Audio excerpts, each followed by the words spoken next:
Can anyone hear us now online? Now it works. Okay. Now it's work. Okay. Sorry about this disruption. I mean, and then was just showing the agenda. Who is joining this event? Very briefly. So we have about 100 participants. There will be 40, 45 on site here, 60 more or less from remote, about 10 countries covered. I think this shows the coverage of a pan-European issue. There will be 11 panelists, and in terms of the participants and the level of organization, there are local public authorities, municipalities, mostly in rural communities, but also national authorities, a good engagement from the Parliament and the Commission as well. That's much appreciated, but also you see that mobility and rural mobility is a cross-cutting issue that is being addressed by different layers of organization. To close and then to give the floor to our speaker, who has brought this meeting to you? Maybe what is in the background about what is let's say the homework that has been doing for this event?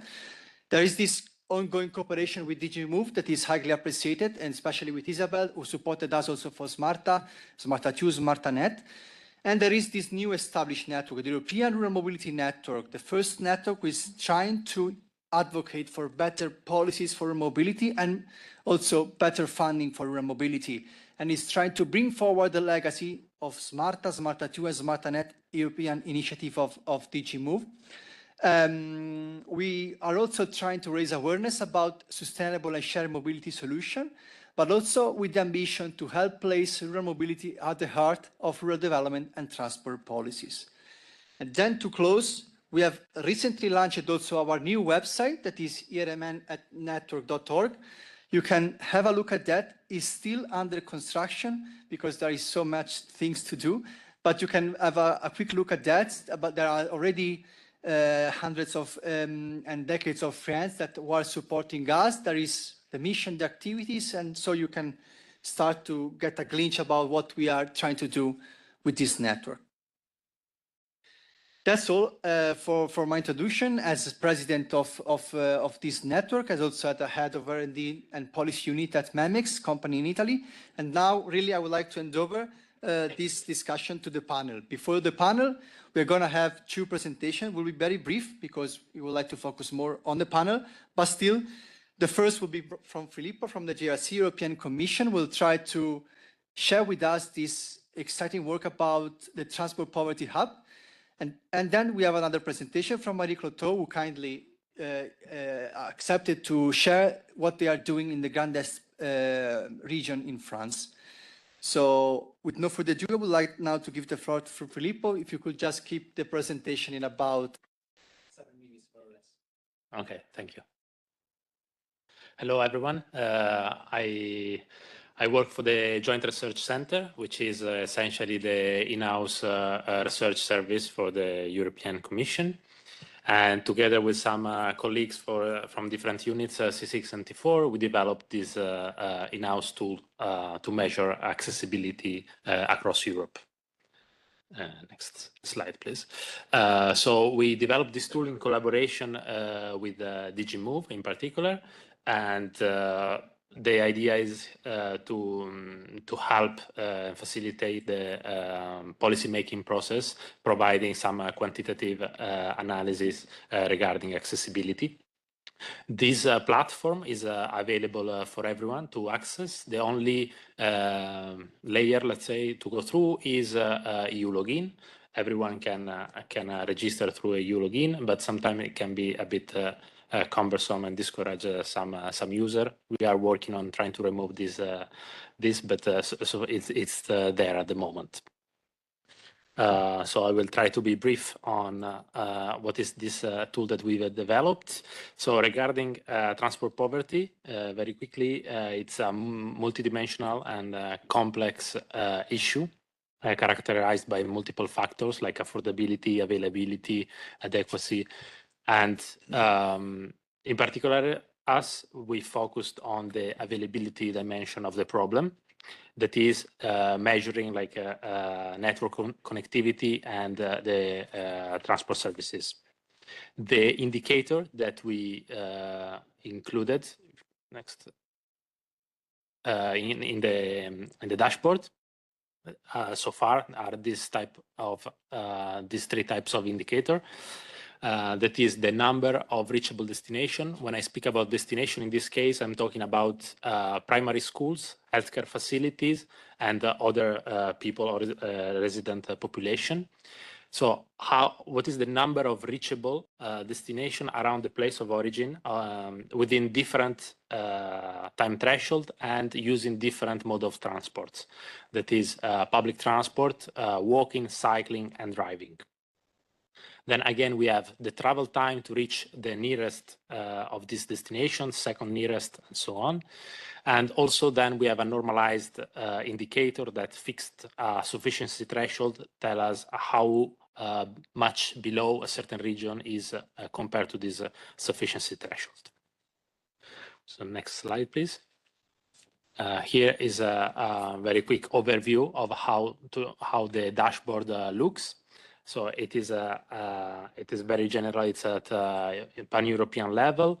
It's possible to choose different level of aggregation of the results, starting from the most granular one, which is 1 square kilometer grid cells, and then aggregating up from local administrative units, NUTS 3, NUTS 2, NUTS 1, and country level. And then it's possible to play around with the other selection, like the mode of transport, different indicators, and the way they are aggregated. So just to mention quickly how our model work, we start from our origins are let's say where the resident population at 1 square kilometer resolution, and then we used different type of networks to reach the destination starting from these origins. We have road network, and we use this to model driving, cycling, and walking.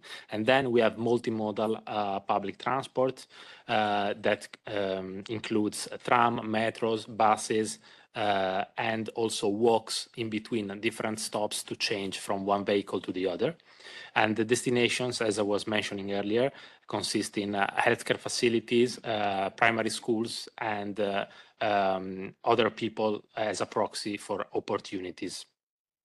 Moreover, private schools can be characterized by the enrollment to have a measure of the size and the capacity of the schools when this data is available, and same applies to healthcare facilities.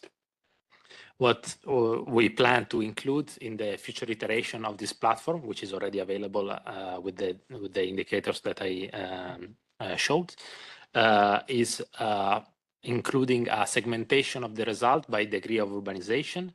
This would help to visualize different results concerning urban areas or rural areas, and also design composite indicators. I think this would be very important for the case of rural areas when it comes to motorization rates, and try to measure the need of car, and how also combine this with income data to tackle what are the most vulnerable parts, visualize it, let's say, also through the dashboard. Then indeed model what are the individual profiles that are higher risk of exclusion, and tailor the network to these profiles. As I was mentioning, removal of the EU login, and gradually including affordability and adequacy. This is going to be quite a hard step to be able to model and find available data regarding this. And finally, double vulnerabilities. On this, we already have some work, especially concerning digital connectivity. And here I will stop. Thank you very much. Okay, thank you very much, Filippo. And also to take on time, I think you give us a scale about how this is not affecting country by country, but rather, can give a European perspective about accessibility. That's very, very important, and give us also the dimension of that. And then the second presentation I would like to introduce is from Marie Cloteau, Advisor for Environment and Climate and Agriculture on the Grand Est Europe. And the floor is yours, Marie. So good afternoon, everyone. So indeed, I'm working for a region that some of you might know a bit more, because you are spending quite a lot of time in my region, at least once a month. Because my region, if you can show the next slide, So this is in France. This is the Grand Est region. And generally, I say this is between Strasbourg, where we've got the European Parliament. Now you know it. And the Champagne that you can drink on the other part. So this is the region. Now you know where it is. This is a cross-border region. But this is also a very wide region, twice Belgium in terms of size, and quite diverse.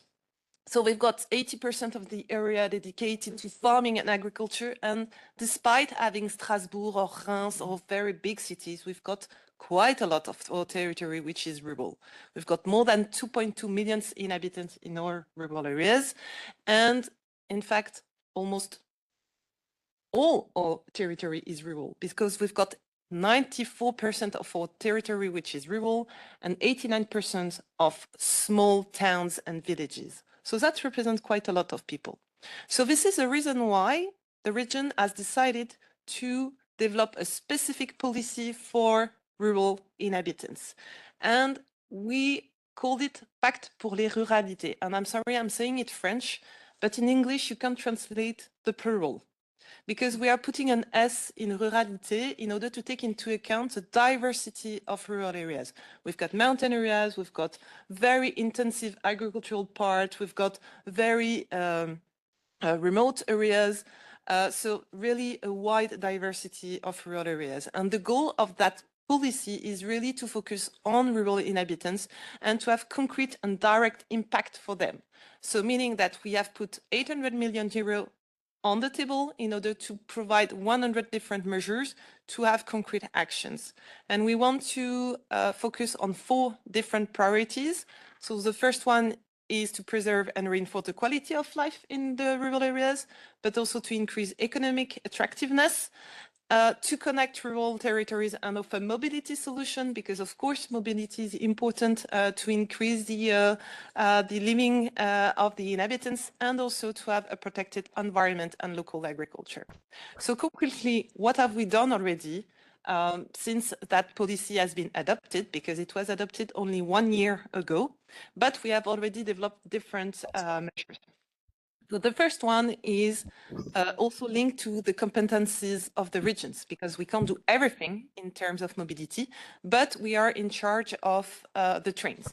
So not the TGV, but we wanted to focus on the small trains and to develop also the small ride lanes, which have been abandoned quite a lot in the past. So for instance, we have already invested 215 million euros in order to support and to repair the small lines. And there is a new line, okay, it's called the line 14, we don't care, but it's between 2 places, Nancy, which is kind of a big city, and Contrexeville, but it goes really around different rural areas, and this new line will be in place in 2027. So the idea is really to put also the ride back in the rural areas, and to be able for the rural inhabitants to really use it and not to use their car on the day-to-day basis in order to go to work or to have access to services. We have also developed some bike plan, knowing that we have to work also with the different cities and municipalities, because it's also competencies that they do have. So the goal is, of course, to develop cycle paths, but not only that, to develop also some infrastructure and to develop also the possibility to do the very last kilometer. Because quite often in rural areas, we achieve to go to the train station and then it's a bit complicated. So the idea is also to have some electric bikes in the train stations in order to do the last kilometers. And then there are some ongoing projects that we want to develop, because we are speaking about mobility, but this is also a question on how we can move also the services in order to go to rural areas. And so, for instance, we want to develop some buses for women's health in order to have mobile services which go in different rural areas and to have prevention, to have access to healthcare and so on. And so we are currently doing some call for projects in order to have this services developed. To be honest, we are having a bit some difficulty. So if you do have some experience in that, I would appreciate also to discuss it with you. And we also have some on-demand transport projects. So there are still a lot of things that we want to do in the future. So I'm here for any questions. Do not hesitate. Thank you. Thank you very much indeed, Marie, for this interesting presentation. It's good also to see that you are working in terms of a package of solution, not just one, but I mean rail, bike, and bus. So that's for sure good. I think I will need just to hand over now to Maria because we don't have much time. So the floor is yours, Maria. You have to now engage our. Thank you very much. Welcome, everyone. I'm Maria Siti. I'm from the National Technical University of Athens, initially a transport engineer focusing on urban mobility. I would like to welcome you all here. At the first panel, we will start discussing a bit further about what we've already heard and hear your reflections, actually. On the 16th of September, Apostolos Ditsikostan, who is the Commissioner for Sustainable Transport and Tourism, emphasized that mobility is not a privilege. It is a right and everyone deserves safe, affordable and sustainable transport. Many people still face barriers to reaching their jobs, schools, doctors and other essential services. And moreover, the European Commission has issued in May 2025 the recommendations for the Member States to help tackle transport poverty and promote fair and sustainable mobility. And without access, we know that many people, especially young people, as well as old people, will live in a rural area due to lack of opportunities or lesser quality of life in general. Those who actually stay, they are forced to either purchase their own cars or endure a marginalized life dependent on other people for their daily needs. So to respect and support the right to stay, it is necessary to identify what people need to access and then to ensure that they have the means to do so, availability, and at the times that they need to do so. So in response, authorities need to act to ensure a sufficient level of access through mobility service to meet a defined set of needs.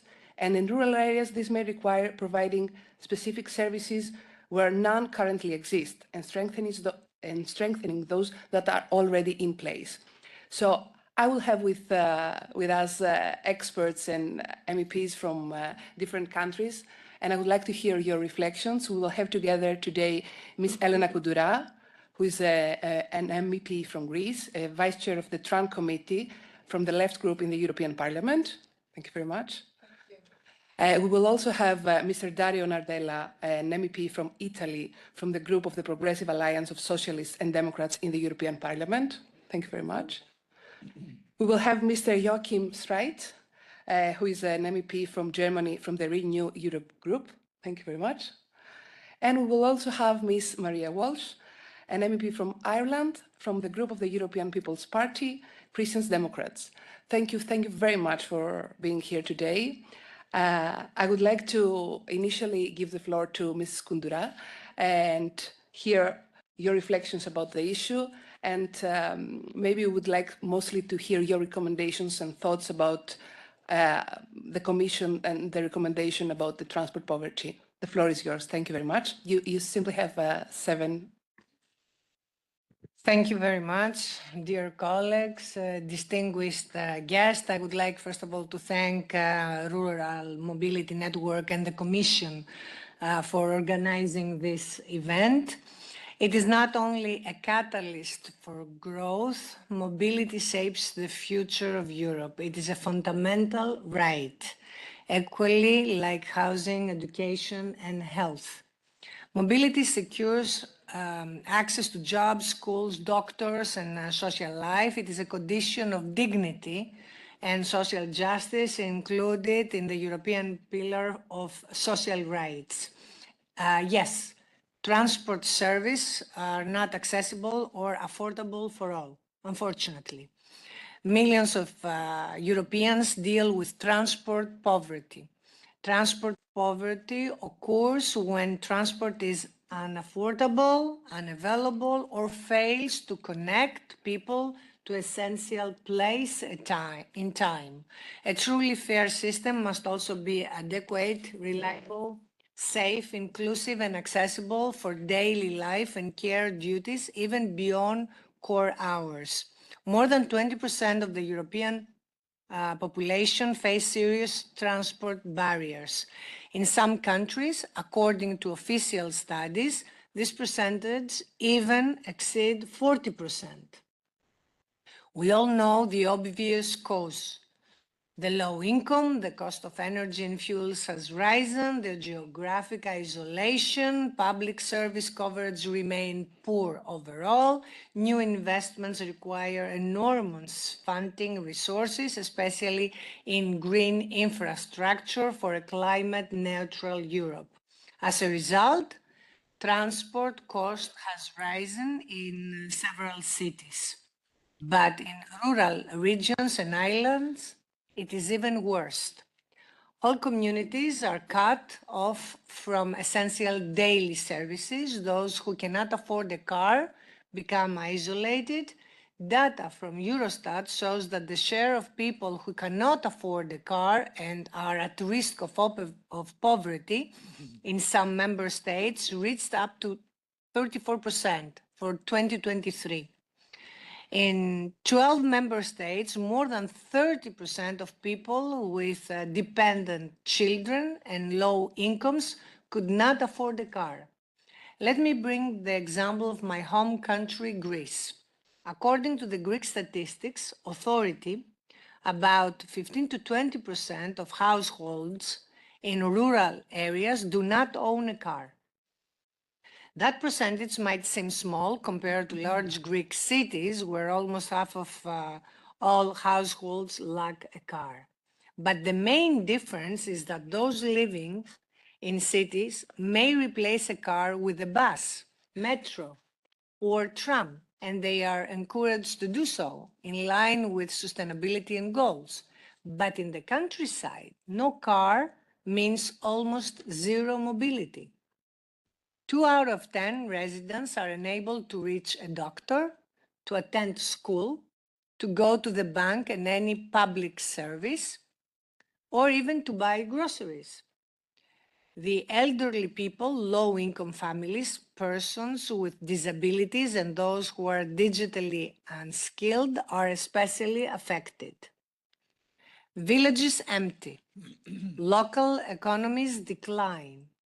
Transport poverty is actually social exclusion taking place, feeding into demographic collapse in islands and rural areas. A study was recently carried out by our TRAN committee regarding mobility poverty in outermost regions. We may say that this is the situation in several rural areas and islands in Europe. The study showed that they need for major investments to add mobility poverty, especially while the new EU climate legislation is expected to generate additional costs in the transport sector.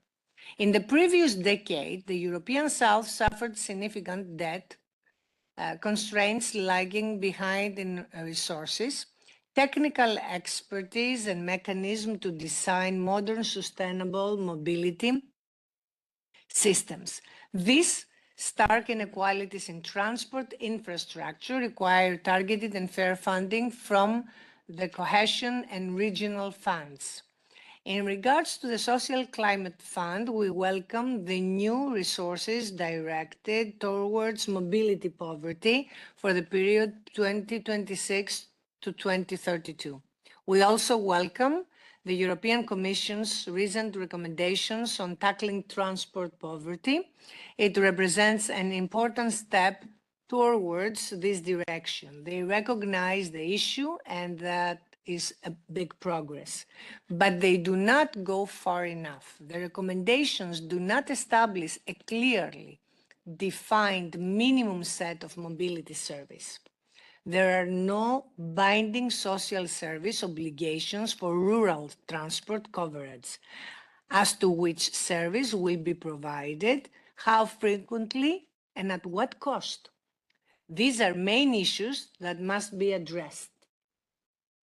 Rural mobility requires specific attention. The European Union must adopt a clear roadmap to tackle transport poverty. We need a mapping of current transport needs across member states to establish minimum transport service obligations for rural and remote areas.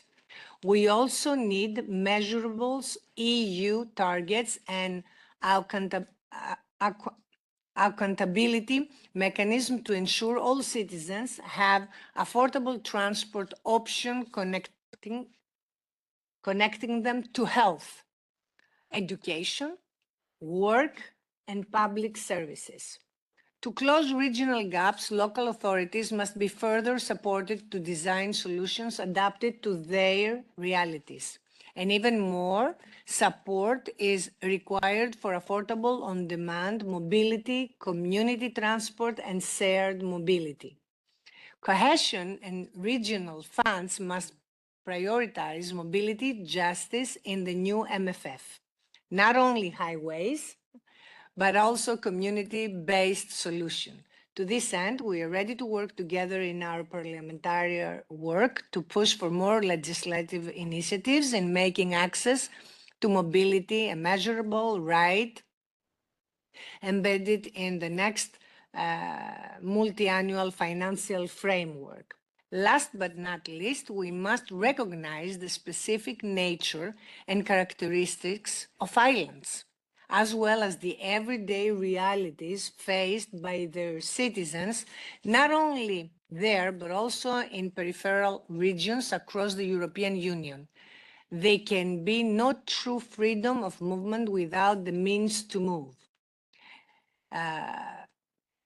Greater EU financial support is therefore needed, especially to strengthen public transport services so that they become more flexible, multimodal, and better tailored to regional realities. These services should not only guarantee access for residents, but also enhance community connectivity and social inclusion. When such measures are not sufficient, a connectivity compensation mechanism, a legal and financial instruments should be established to offset the structural disadvantages faced by these regions. Europe must guarantee the right to stay, the right to move, and the right to choose mobility that is accessible and affordable for all. Transport is connecting people, and it is the bridge for growth, for better quality of life, and for hope. Thank you.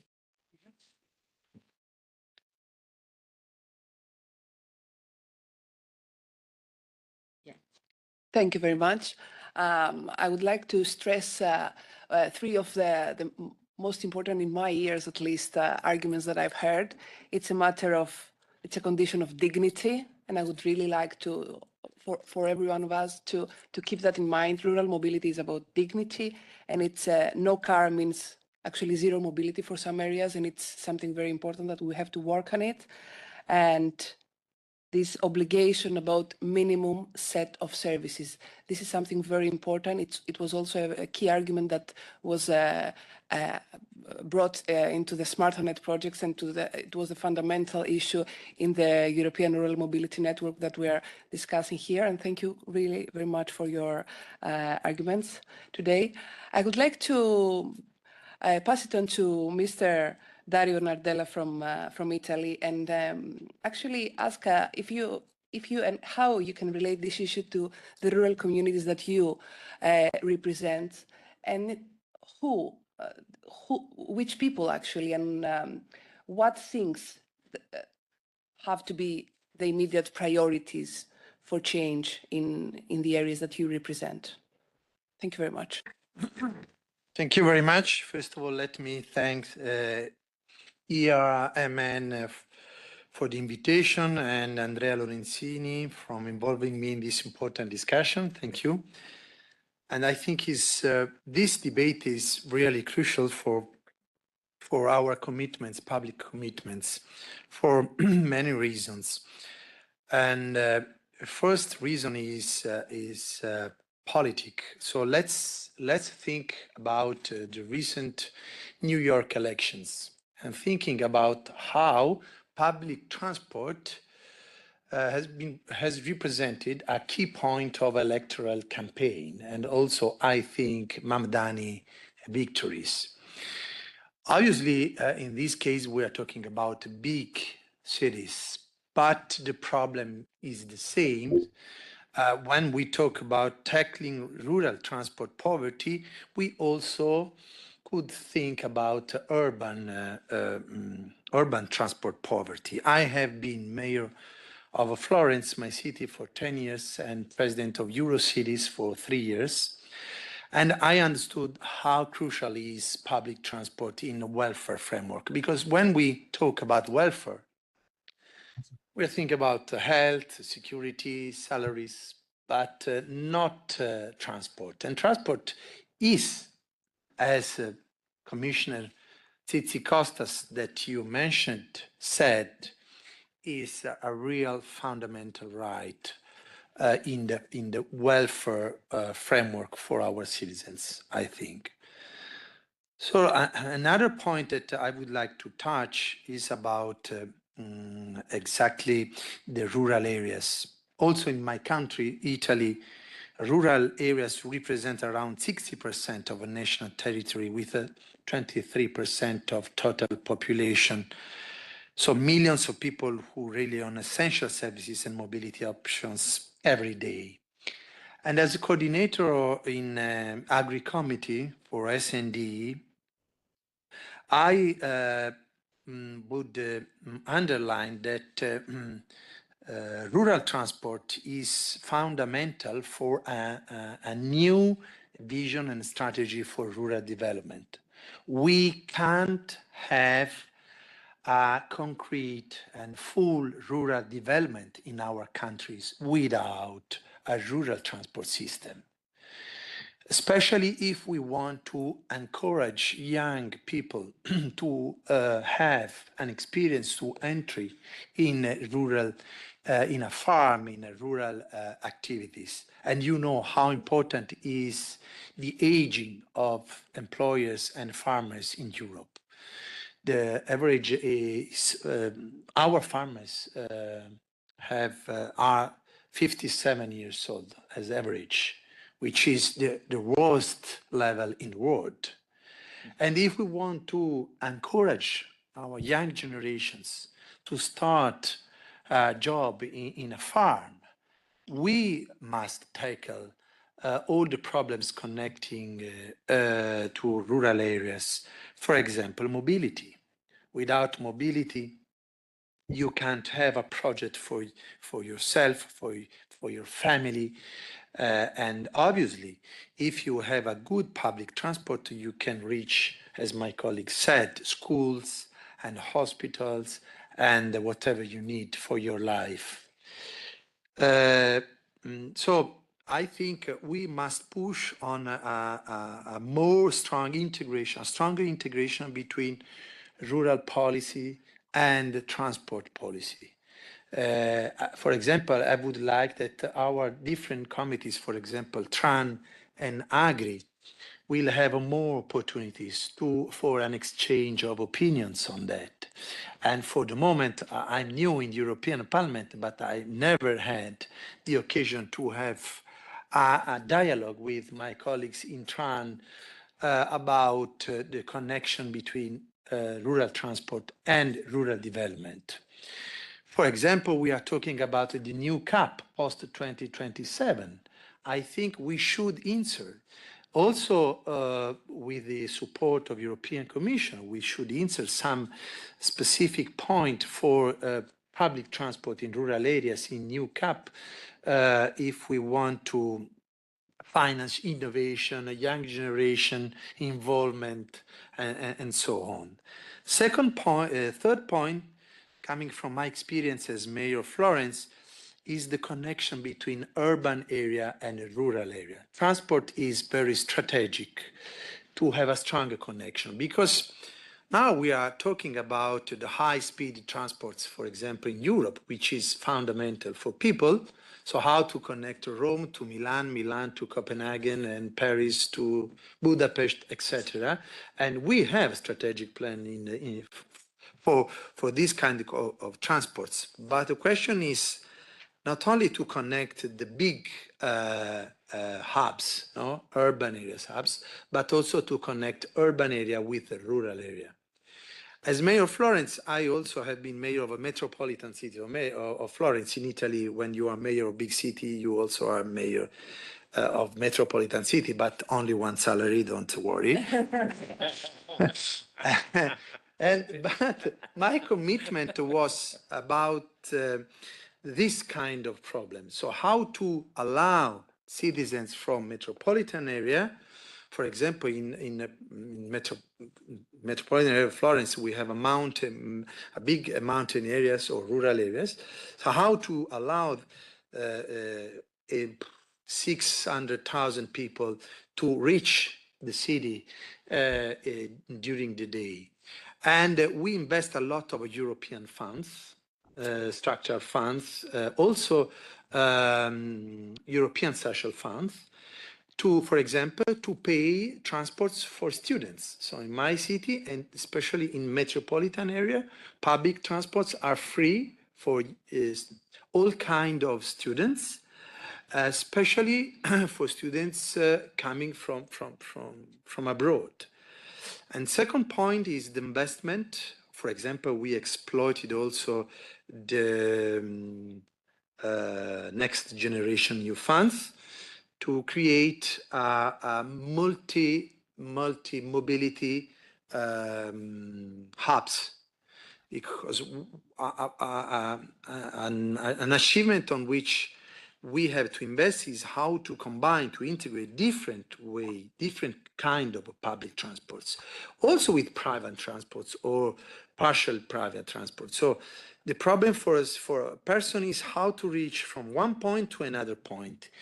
And we must provide different options, especially integrated options, for example, train and then bicycle and then bus. So that's why multi-mobility hubs are very important to guarantee public services on the complete path that people have to use to go to the destination. And this is one of the points on which, for example, we invested a lot also, and I'm concluding, for example, with an overground transports, with lines coming from the rural areas to the central city. So to conclude, I think we need a more integrated strategic vision, rural development, rural transport, and also urban areas and rural areas. And obviously we need a lot of investments. That's why I think that the point that Mario Draghi suggested in his report on competitiveness about, for example, Euro bonds, could be one of the tools that we have to exploit, for example, for a huge investment on public services, starting from public transports. Because if we want a more united and compact Europe, we need a real public transport system in all our countries. Thank you very much.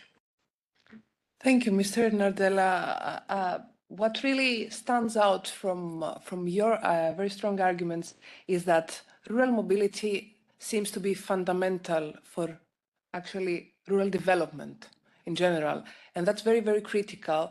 And I really like the way that you suggested to consider these connections to the new CAP. And I saw Isabel writing down some suggestions, so I'm very, very optimistic about the next day in this issue.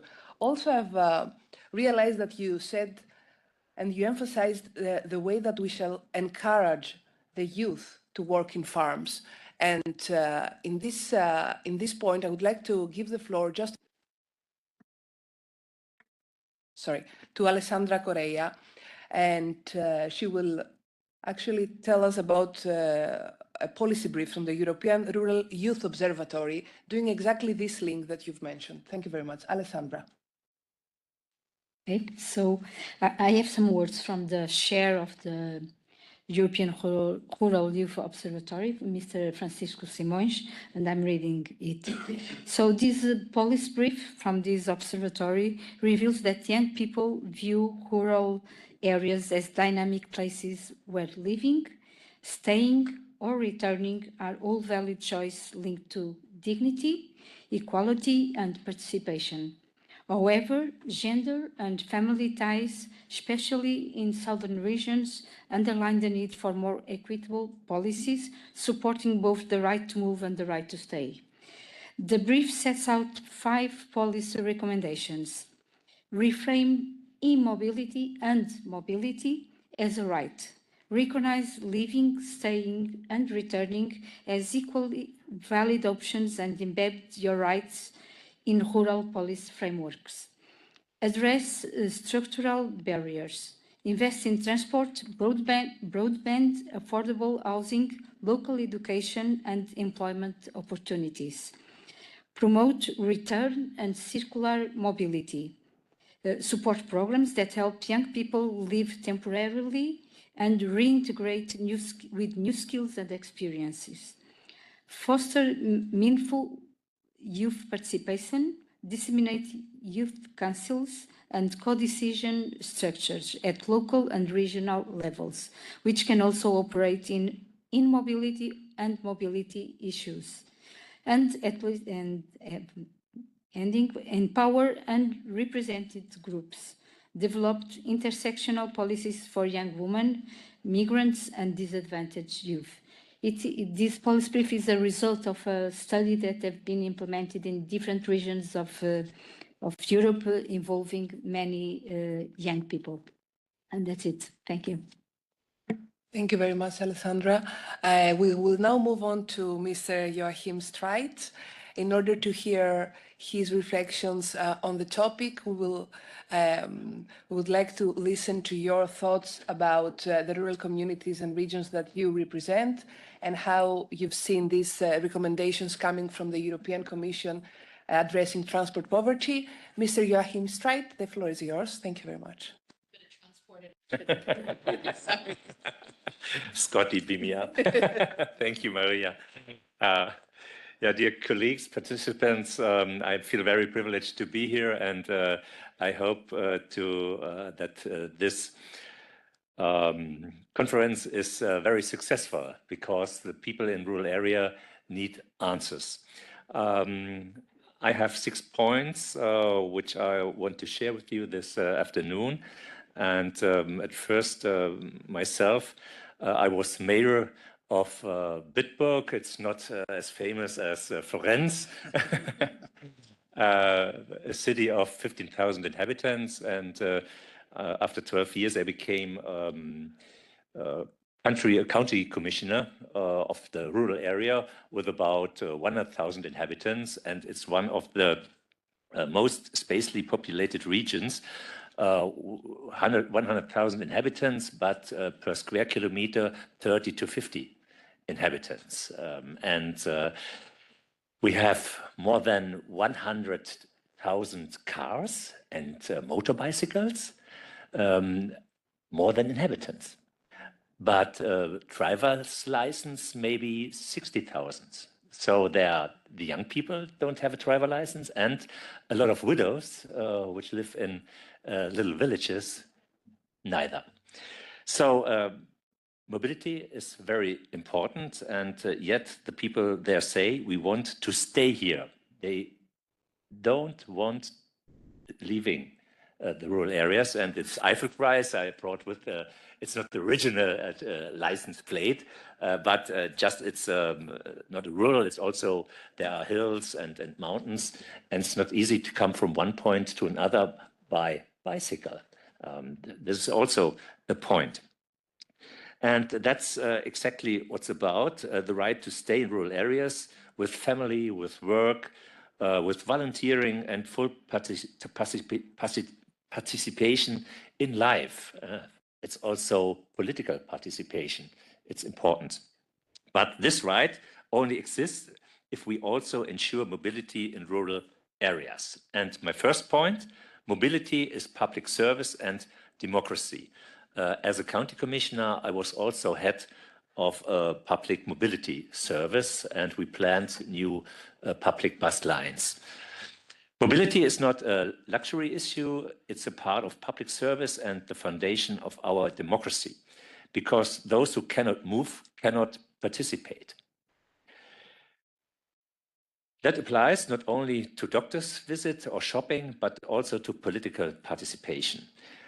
How is someone supposed to serve on the district council, attending meetings, or get involved if they can't get home at night because there is no bus running? Political participation needs mobility, otherwise democracy itself gets left behind in rural areas.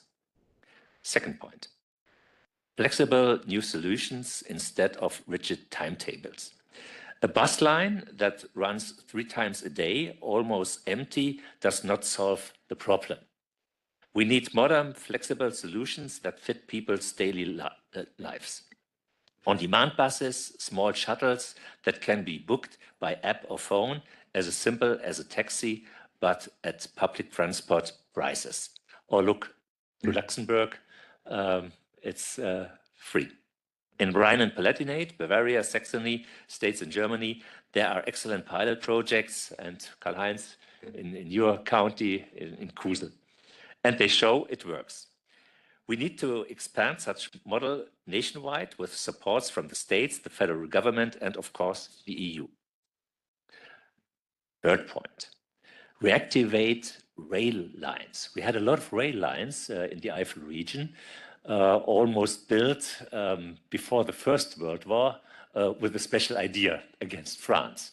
But today, we need also these rail lines. Where train lines were shut down, they can be revived. Every reactivated line is worthwhile for climate protection and for the people, because a rail connection means a connection to life itself. That's why we demand reactivation instead of dismantling. Only then can we achieve real equality between urban and rural areas. Fourth point, business as partners in rural mobility, sharing mobility. Business can and must be part of the solution too. I propose companies should open their vehicle fleets so that people in rural areas can borrow cars from these pools, even outside of working hours. This is not competition for public transport, but a complement to it. That way, regional mobility networks can emerge with cooperation between business, municipalities, and citizens. And from that, something new can grow.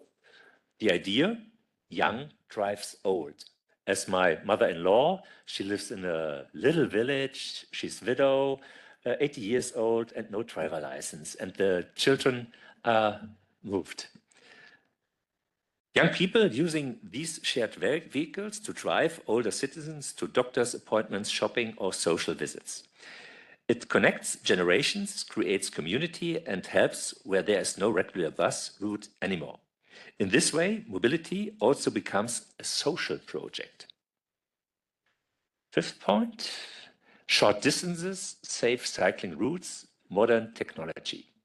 Of course, this is also part of the picture. Good, well-lit cycle paths between villages, secure bike parking, and support for e-bikes so that people can stay mobile even without a car. And digitalization helps us connecting everything. A regional mobility platform that integrates buses, trains, community cars, car sharing, and cycling so everyone knows. How can I reach my destination today without my own car? Sixth point, right to mobility, right to home. Ultimately, it's about fairness. Not everyone wants to move to the city, and no one should be forced to because there is no bus in the countryside. Those who want to live there, in their homeland, must be able to stay mobile there. That's our understanding of freedom, equality, and genuine participation. Because we know home should never depend on your postal code. Mobility is not a luxury. It is the backbone of rural life. It enables work, volunteering, family, and democracy. That's why I say, let's rethink mobility in rural areas, connected, social, sustainable, and citizen-focused. Because only those who can move can stay where they belong.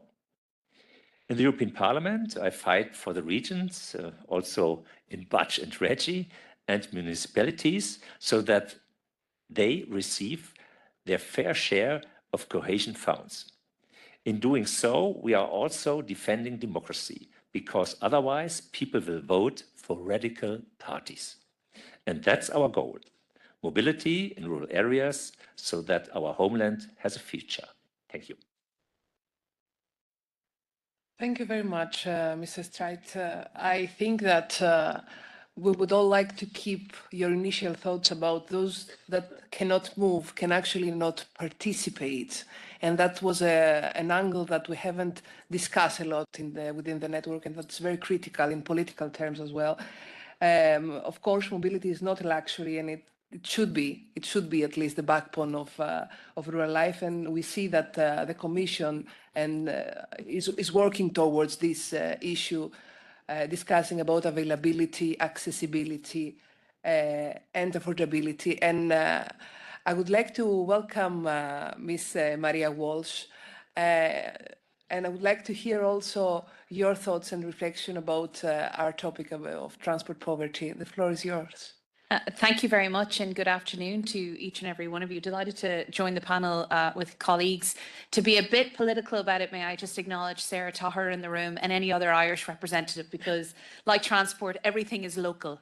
So I just want to acknowledge any Irish in the room, Sarah and many others, and those connected online. To bring in Marie's point made earlier as a cohort of people that arrive into your city of Strasbourg. I'm a big fan of the H-bus. And a super big fan of that tram line that you have, considering in my constituency of Midlands Northwest, which is essentially half of Ireland, 15 counties, a combination of rural and urban areas. Transport is, depending on where you're from, is quite different, and the offer is very different. So when I'm away, particularly in Brussels and Strasbourg, I like to not have to sit in a car and actually be a part of the transport system that we have across Europe. And from that sense, let me just say, to pick up from Maria's points, I think after every one of the speakers so far, the thing that keeps coming back to me is choice. You know, citizens deserve the choice. I'm from a very, very small, I like to call it a city, but it's not, a couple hundred inhabitants, small village in the west coast of Ireland, our most west periphery of the European Union. As I mentioned, I drive quite a bit. I'm not expecting a bus to pick me up outside my front door, but I am anticipating as an EU citizen within a very short distance, be it walk, be it cycle, or be it drive, that I have access to every part of my constituency and indeed country. And I think to Dario's point, made earlier in his intervention, the Draghi report really highlighted the fact that if we are to make the EU competitive, access to the single market is key. And transport is our igniter and very much the driver of that access into that single market, be it business, be it an individual. And I think it would be remiss of me when I talk about choice to not highlight in my opening words probably the greatest EU project that we have that is fully funded, probably looking for more, but fully funding is the Interrail programme for our young people. That as an Irish recipient, an individual, I highlight to 18-year-olds all the time that they can get access off the island and to any EU city or rural area and feel more European. And when we talk about transport, I really just wanted to bring that into the mix because I think it's one of the greatest projects that we have. And if we're not talking about it in this room of those that believe in transport, it's very difficult to convey those outside of the room that don't necessarily are as passionate about it. So the choice is there.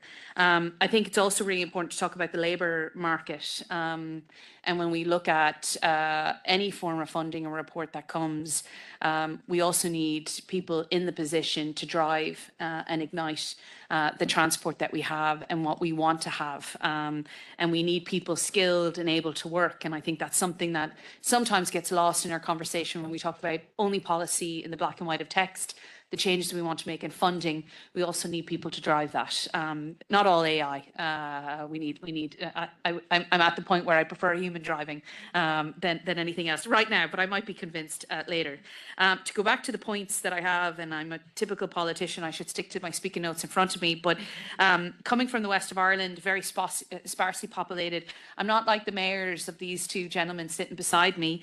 I come from a very sparsely populated area, very close, I want to say, to Sarah, but still a good distance, where our average density is about 34 to 35 people per square kilometre. And by comparison, the EU average is a bit over 100. Belgium itself alone is sitting at about 400. So that kind of gives you the perspective. But let me say a layer of this, and I'd like to remind colleagues across all political groupings, particularly in the Agri Committee, where I work with Dario quite closely, is 83% of our European Union is rural. And yet underserved in many areas, as has been re-echoed by many today. Ireland, sadly, comes in second, right after Finland in the ranking of the EU member states, where rural population find access to public transport to be very difficult, almost 25%. Infrastructure is a recurrent issue in discussions in both the Agri and the Regi Committee. And I also have to say in the Gender Equality Committee, where I also work, when you talk about access to appointments, and in the Justice and Home Affairs Committee, when we're talking about new citizens finding home in our EU and also need access to transport. And I could go on and on. Rural residents face more difficulty getting the education, financial services, childcare facilities, medical care, and jobs as they need. And the worst thing about coming after three MEPs who are very good communicators is they've taken all my speaking notes. So my intervention should be shorter. But don't hold me to that because I might get off on a tangent. But one example I want to give that is really real to me and something I think about when I visit rural areas, particularly in my constituency, is in the most west periphery of our European Union is a decent big town called Belmullet.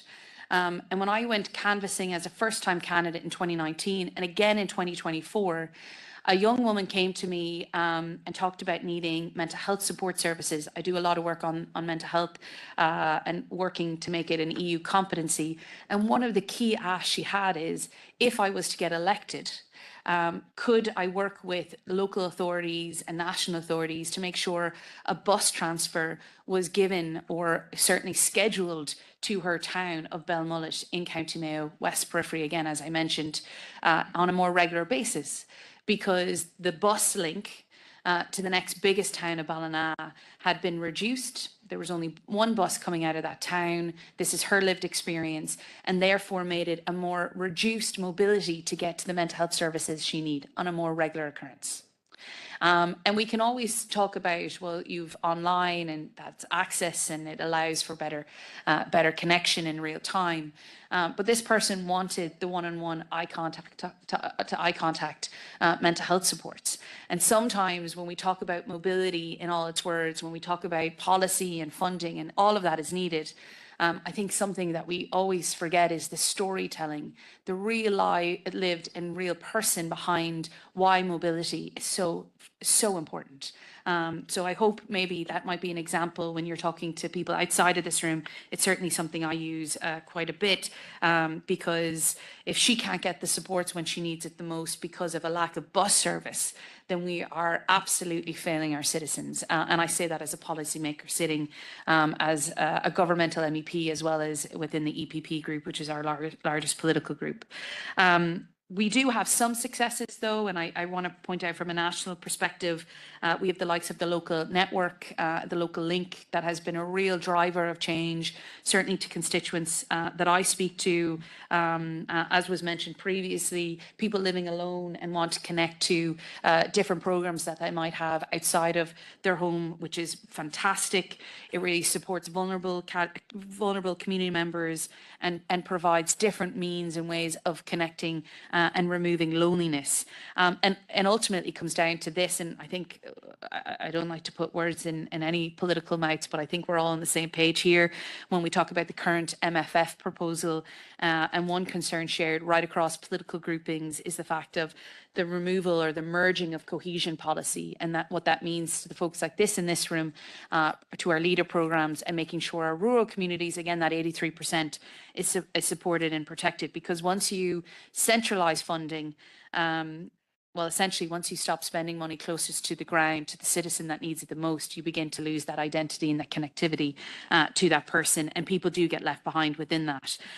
So it's on our shoulders, as well as the Commission and Council, to find a way to find the most profitable and beneficial MFF proposal to really meet the needs of citizens in today's daily living, be it in transport, agriculture, regional development, women's rights, whatever it may be. We need a fully funding MFF and a cohesion funding to do that. A couple of areas that I wanted to just flag that I think we can improve on is around the funding application process, of course, making it easier for local authorities, organisations like those that are in the room and connecting online, to draw down the funding that is available, particularly in the next MFF, because from the feedback I've been getting, it is very difficult and cumbersome, and it should be easier in order for us to make the changes that we need today. Invest smartly in rural mobility, making sure all aspects like the H-bus, like the beautiful trams line that you have in Strasbourg, could come to the west of Ireland would be great, but I think I speak a bit prematurely in that. But we have a great saying in Ireland, build it and it will come. So I like to say it out loud, and you never know what could get delivered. It's on our shoulders to do such things. And to pick up the point on addressing affordability, making sure that it is accessible. If free is great, but making sure it is available and affordable to all, not just some, I think is a key point. I also never like to leave a conversation like this without acknowledging the need for better data, because what we don't know, we don't know. And sometimes we forget, and we read only certain reports, and we're using anecdotal evidence like I've just given you there. But I think it's really, really important that if we're going to fund different systems, so too we fund the research in academia that goes behind it, because better data means better policy. And a quicker response. And with that, let me just close out and just say thank you very, very much. Thanks to Sarah and the Irish team again for having me, and thank you for my shared namesake for giving me the floor. Thank you very much, Maria Walsh. Those were great points, and actually, I really like the issue about citizens deserving the choice, not having the choice, but deserving it as a fundamental right. And I really, when I listen actually to Irish people talking about rural mobility, I see us like the pioneers in the building discuss about DRT solutions, and that's very, very important, because when I joined SmarterNet, I realized that the Ring-a-Link service was like the king of options, and it was something very, very critical, and has helped us actually shape the way that we deal with DRT systems, along with various other good practice examples that we see. I like that we do not expect a bus, and that spoke actually to the hearts of all people living in sparsely populated areas, that you're not expecting a bus line to come and pick you up, but you are anticipating one. We are claiming one actually right now. So thank you very much. I would like to give the floor to Marie Cloteau or Filippo Brunelli if you want to add some remarks from your point of view. Thank you. Yeah, maybe just a reflection, because There was a reflection done on agriculture and on having people in rural areas. So maybe just to mention, in fact, the very recent strategy of the European Commission on the renewal of generation in farming. Yeah? And at the very beginning of this communication, the Commission says, you know, we have to put people in rural areas, not because it's funny, fancy, whatever. It's just because at the moment we need people to defend our frontiers because we've got the rich and risk. So we need people there, and we need, in case of war or in case of big issues, we need to be able to move quickly people over there. So personally, I'm adding, if we do not have transport, if we do not have mobility issues, then we won't be able to do that. So I'm not a policymaker, not at all, but maybe this is a risk indeed to take into account in the next MFF in a way or another. And maybe indeed you are not expecting to have, or you are expecting or understanding that maybe indeed you need to walk a bit or ride a bit in order to have access to public transport. So maybe indeed this is different to have urban and rural services. But what I have seen myself in rural and mountain areas is that there are many, many innovative solutions, different undermanned transport, combining different types of services, really different solutions. So what I find really interesting is also to continue disseminating these good practices. I know that you are doing quite a lot of work in that, but continue to express them to the different regions, people, municipalities, whatever, in order that they are really taking them into account and try to be as innovative as they can be in order to give these services, maybe not like in Strasbourg, but in a different way and in an adapt way for their own territory. Thank you. Thank you very much. Filippo? Yes, if I may pick up from the last point from Mara Walsh about the data and give my point of view from a researcher perspective, I think so there is a lot of work that, okay, maybe it's hard, but like we have the capabilities to do and we would like to pursue, but often the biggest barrier is the available data, especially when we try to do studies across whole Europe at a European level. There are a huge data limitation. For example, concerning, I don't know, public transport, we are now gathering data from a national access point, but there are countries from which this data is not available. From certain countries, it's only partially available, or and it would be very important to have like the member states push in this direction and let's say try to have the best quality possible in this available data, publicly available, so that then we can really deliver a product that assess what is the actual reality of accessibility across all Europe.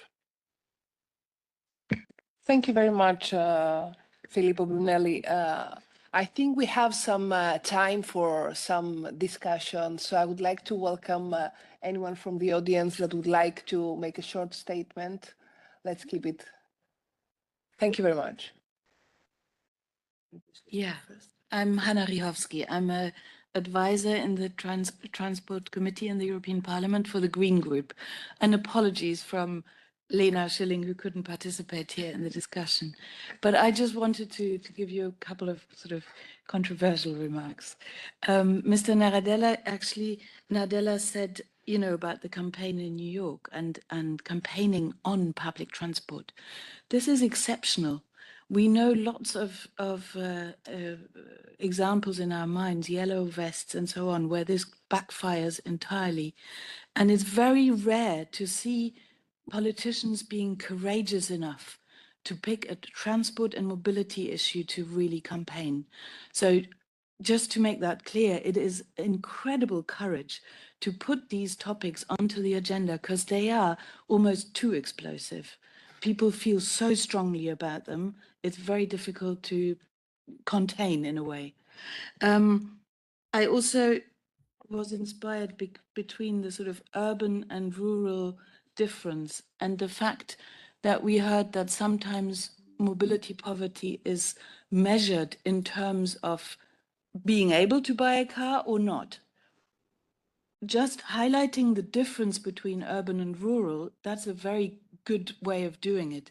In a modern, big urban area, I don't think people would be said they have, you know, mobility poverty issues because they don't have a car. To the contrary. In rural areas, it looks very different. And there is a lot in there in this topic of that difference, because in fact, we are privatizing a failure of politics by telling people to have a car.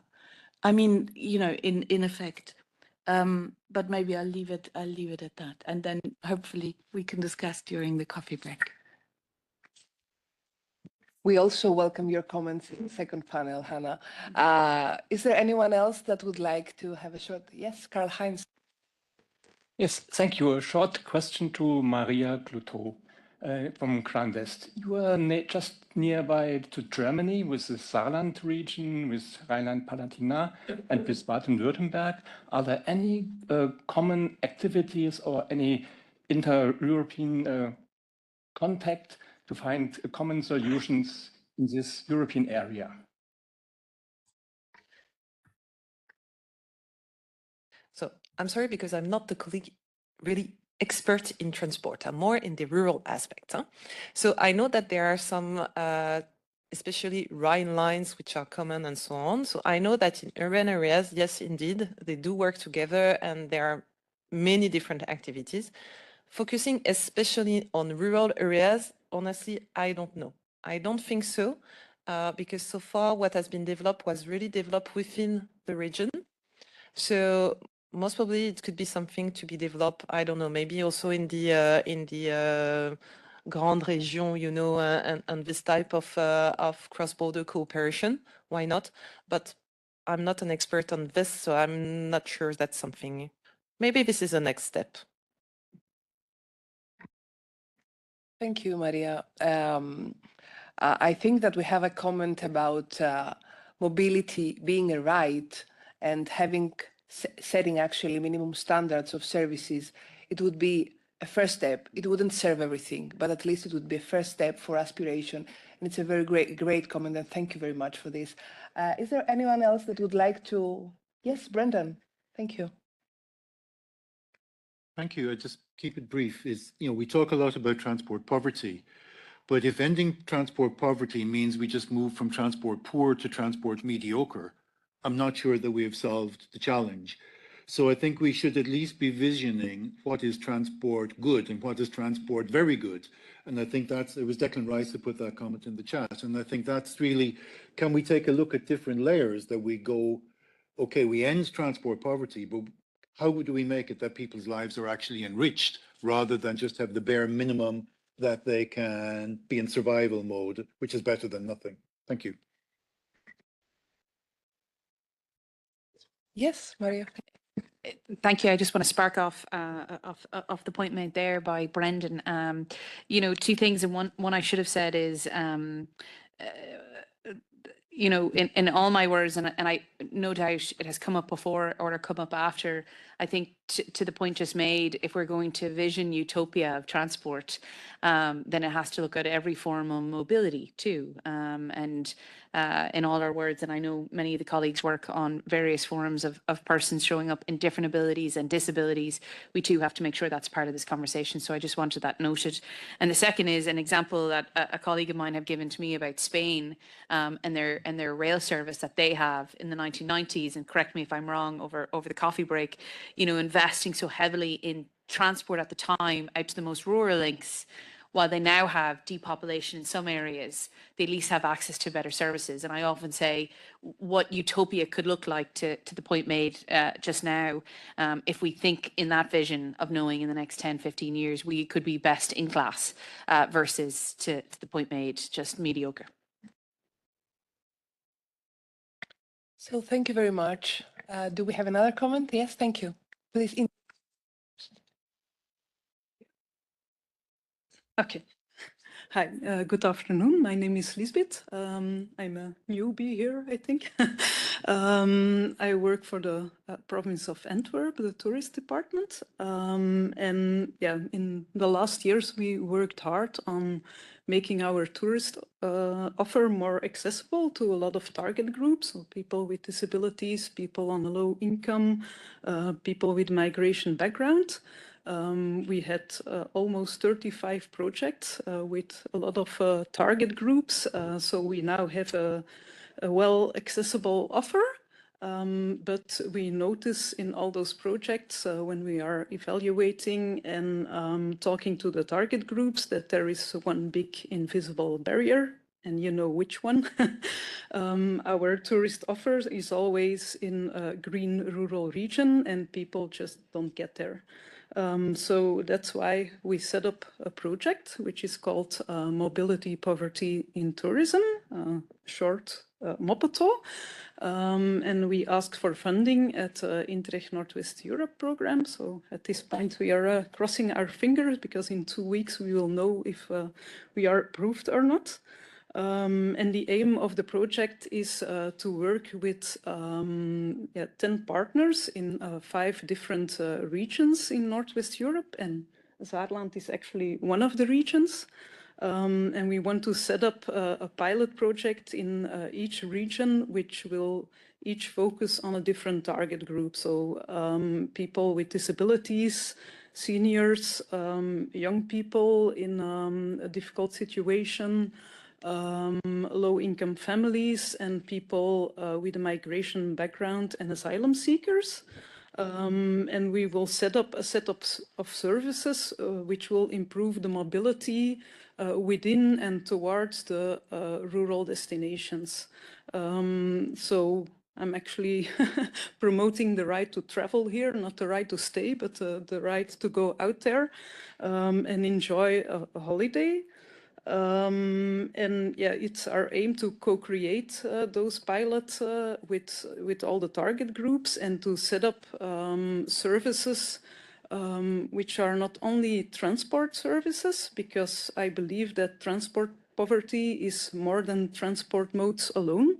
You can have all the transport modes, but for example, people in poverty, if they don't own a smartphone or they don't get the right information, they will not be able to use all those modes.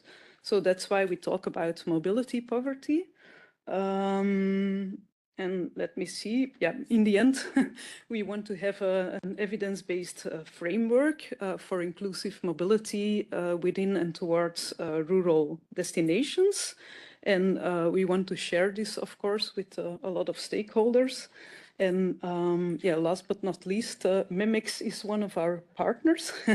So yeah, for us, they were indispensable, I think, because of their expertise in rural mobility and also because of the link with this network. So I hope, yeah, in the coming 3.5 years that we can work closely and exchange ideas and that we can learn a lot of all of you because you have good practices and a lot of knowledge. Thank you very much. We still have a lot of discussion right afterwards. On behalf of the ERMN, actually, I would like to say good luck to you, to your project, and we actually welcome your outputs. So I would like to give the floor to Andrea. Thank you very, very much for this. Andrea, the floor is yours. First of all, I think we can give a round of applause to our speaker, to the moderation. Thank you very much. Yes. I think it was very good discussion, really very good. Thanks a lot. And now really we can have a short break, about 10 minutes. There is coffee and some dessert as well. And we will then start again in about 10 minutes, more or less. So in 10 minutes, we are gonna start again. Thank you.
Maybe we could restart the meeting?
Okay, can we take a seat that we are going to start in a minute?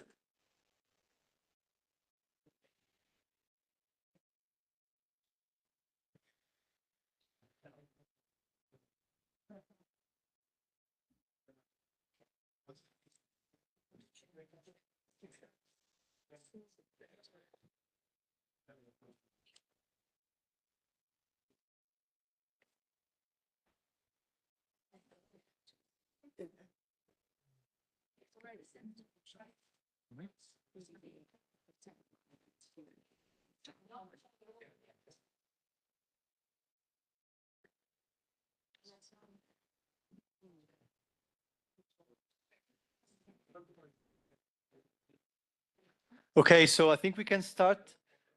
If you can take the seat, and I hope that those connected online are still with us for this second part of our meeting. Is trying to now focus more on policies and funding for rural mobility. What are the current opportunities for increasing accessibilities? I will just kindly remind for those who are connected online to please use the chat if they want to share any further comments or questions or thoughts that we would like to share with the audience. So before to open the second panel debate, we have two keynote presentations. The first will be from Enrique Nieto from the Rural Pact Support Office. He's acting as a team leader and will share with us some of the work that he's been coordinating in terms of the Rural Vision and the Rural Pact. And then we will have Cristian Garcia from the Ministry of Ecological Transition and Demographic Challenge from Spain. I will try to share with us this interesting approach for Spain, 30 minutes approach and functional rural areas. So I will hand over to Enrique, if you can keep the presentation pretty short, and then immediately afterwards to Cristian. Thank you very much for the invitation. I'll really try to keep it very, very short. My name is Enrique Nieto. I'm from the Rural Pact Support Office. I'm representing here a network of the Commission called the Rural Pact. And I will try to explain a little bit what we are doing around mobility and many of the work as well in partnership with the previous project, the SmartNet, and the new network as well. We are collaborating together. If I can ask for the next slide.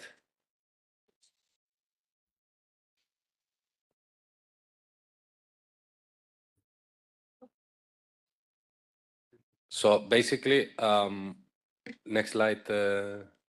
Okay. So we are embedded what is called the long-term vision for rural areas. This is a strategy, a communication that was published in 2021 and sets the roadmap that where we want to see our rural areas in 2040.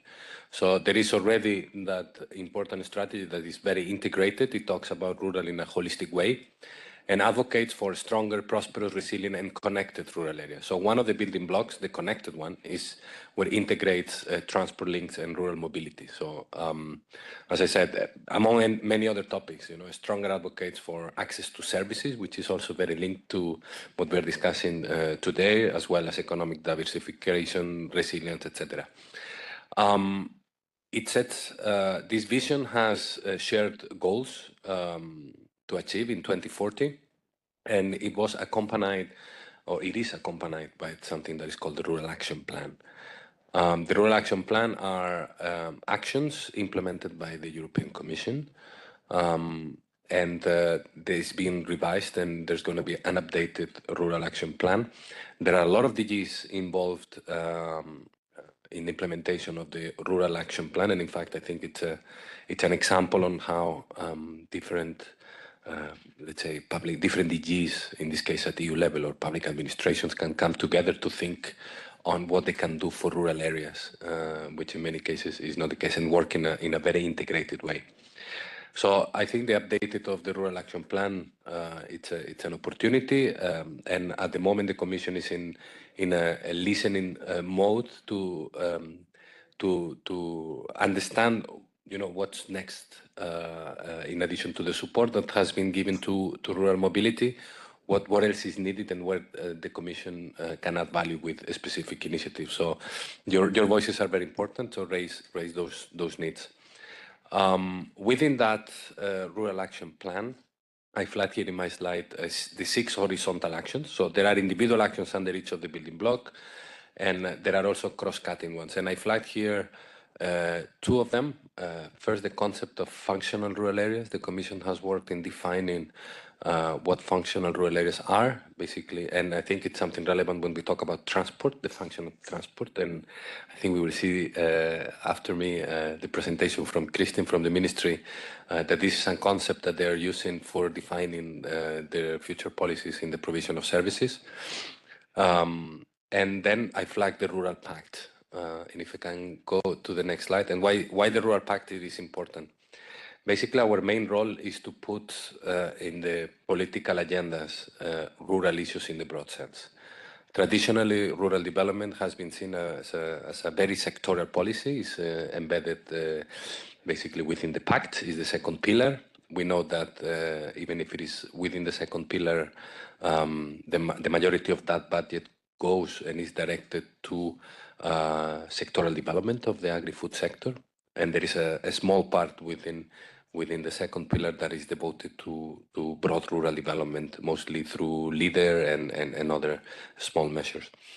So the CAP is not enough. That's basically the main message.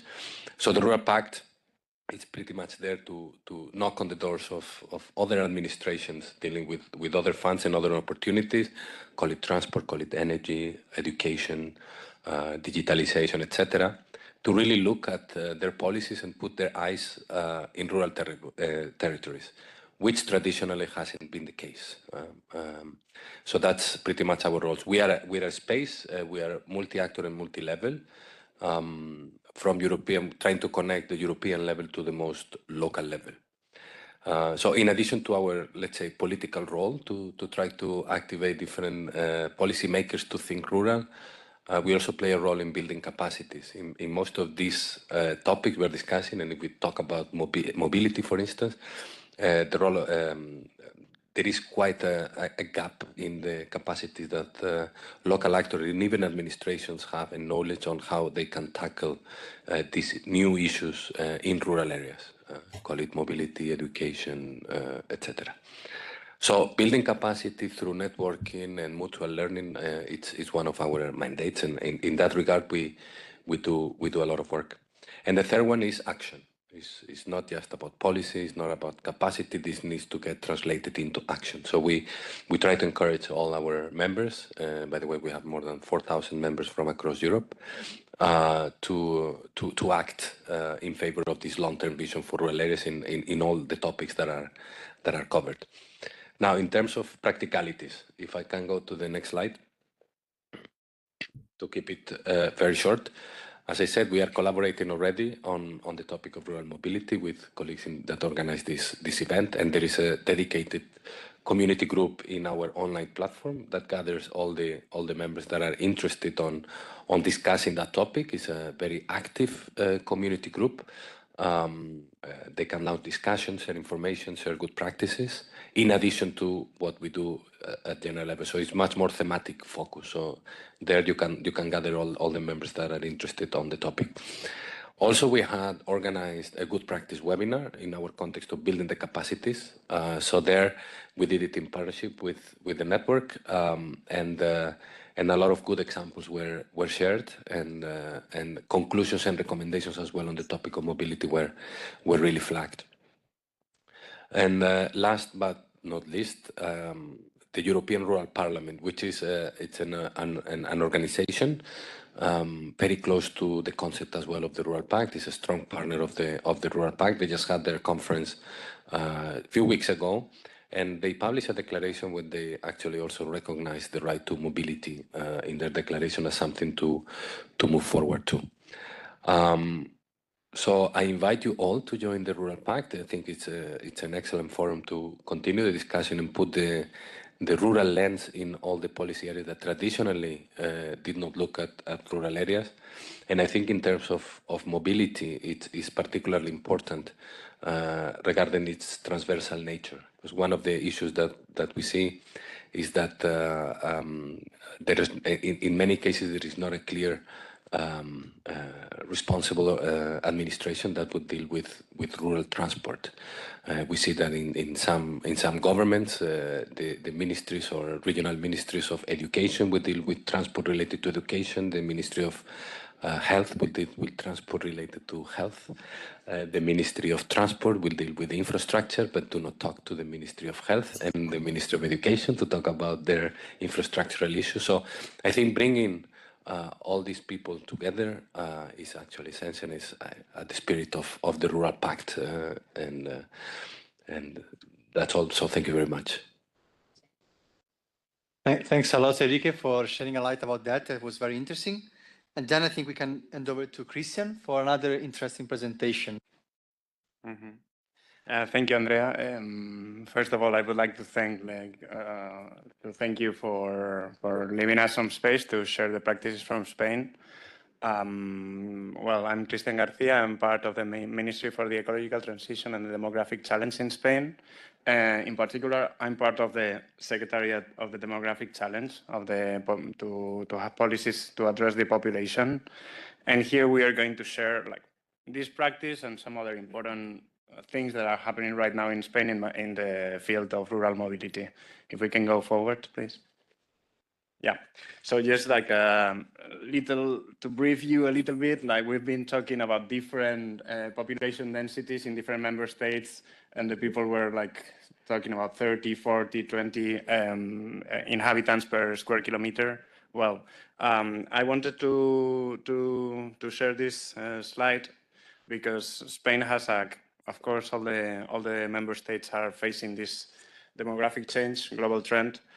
But what we can see in Spain, and one of the reasons why we have a ministry that is devoted to the demographic challenge, is that 4,000 out of the 8,000 municipalities that we have in Spain have a population density under 12.5 inhabitants per square kilometer, which is really low, which is half of the municipalities would be considering risk of depopulation.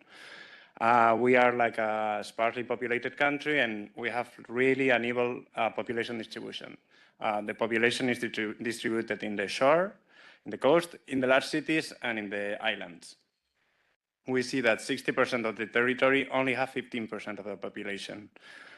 And the population is generalized. 80% of the rural municipalities have lost population in the last decade. So, and then we see aging population, and we see that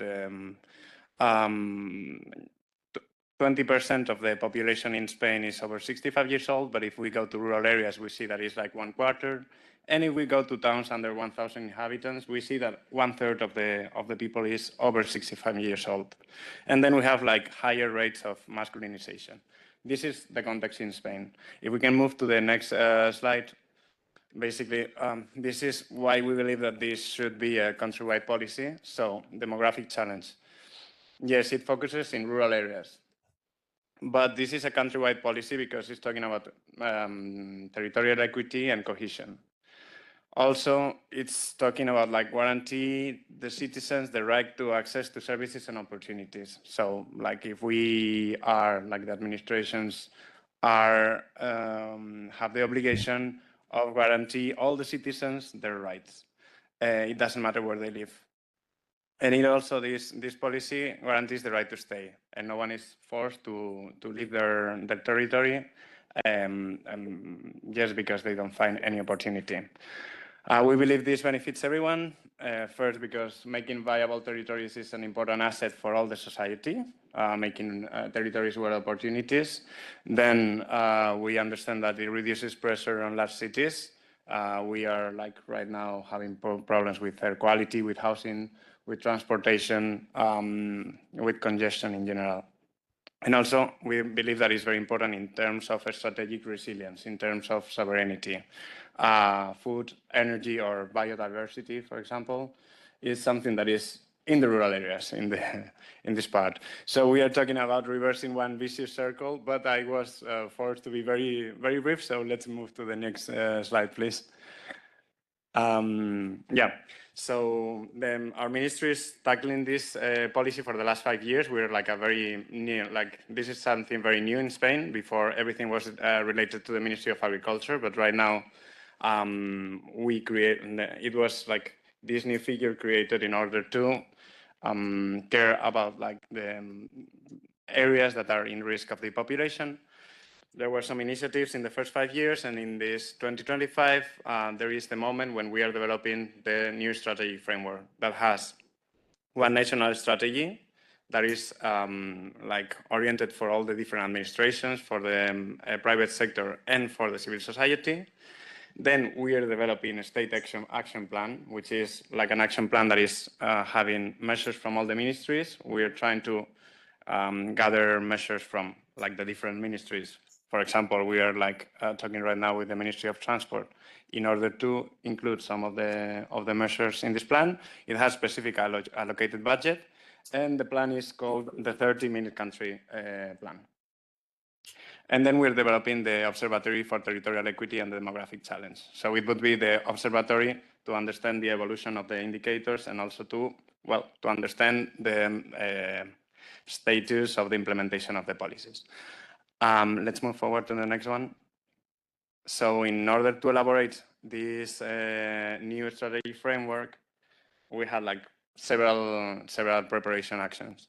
Of course, we were like having some citizen consultation. We were working with the academics. We have been working with the different regions, and we performed one study on zoning by functional areas.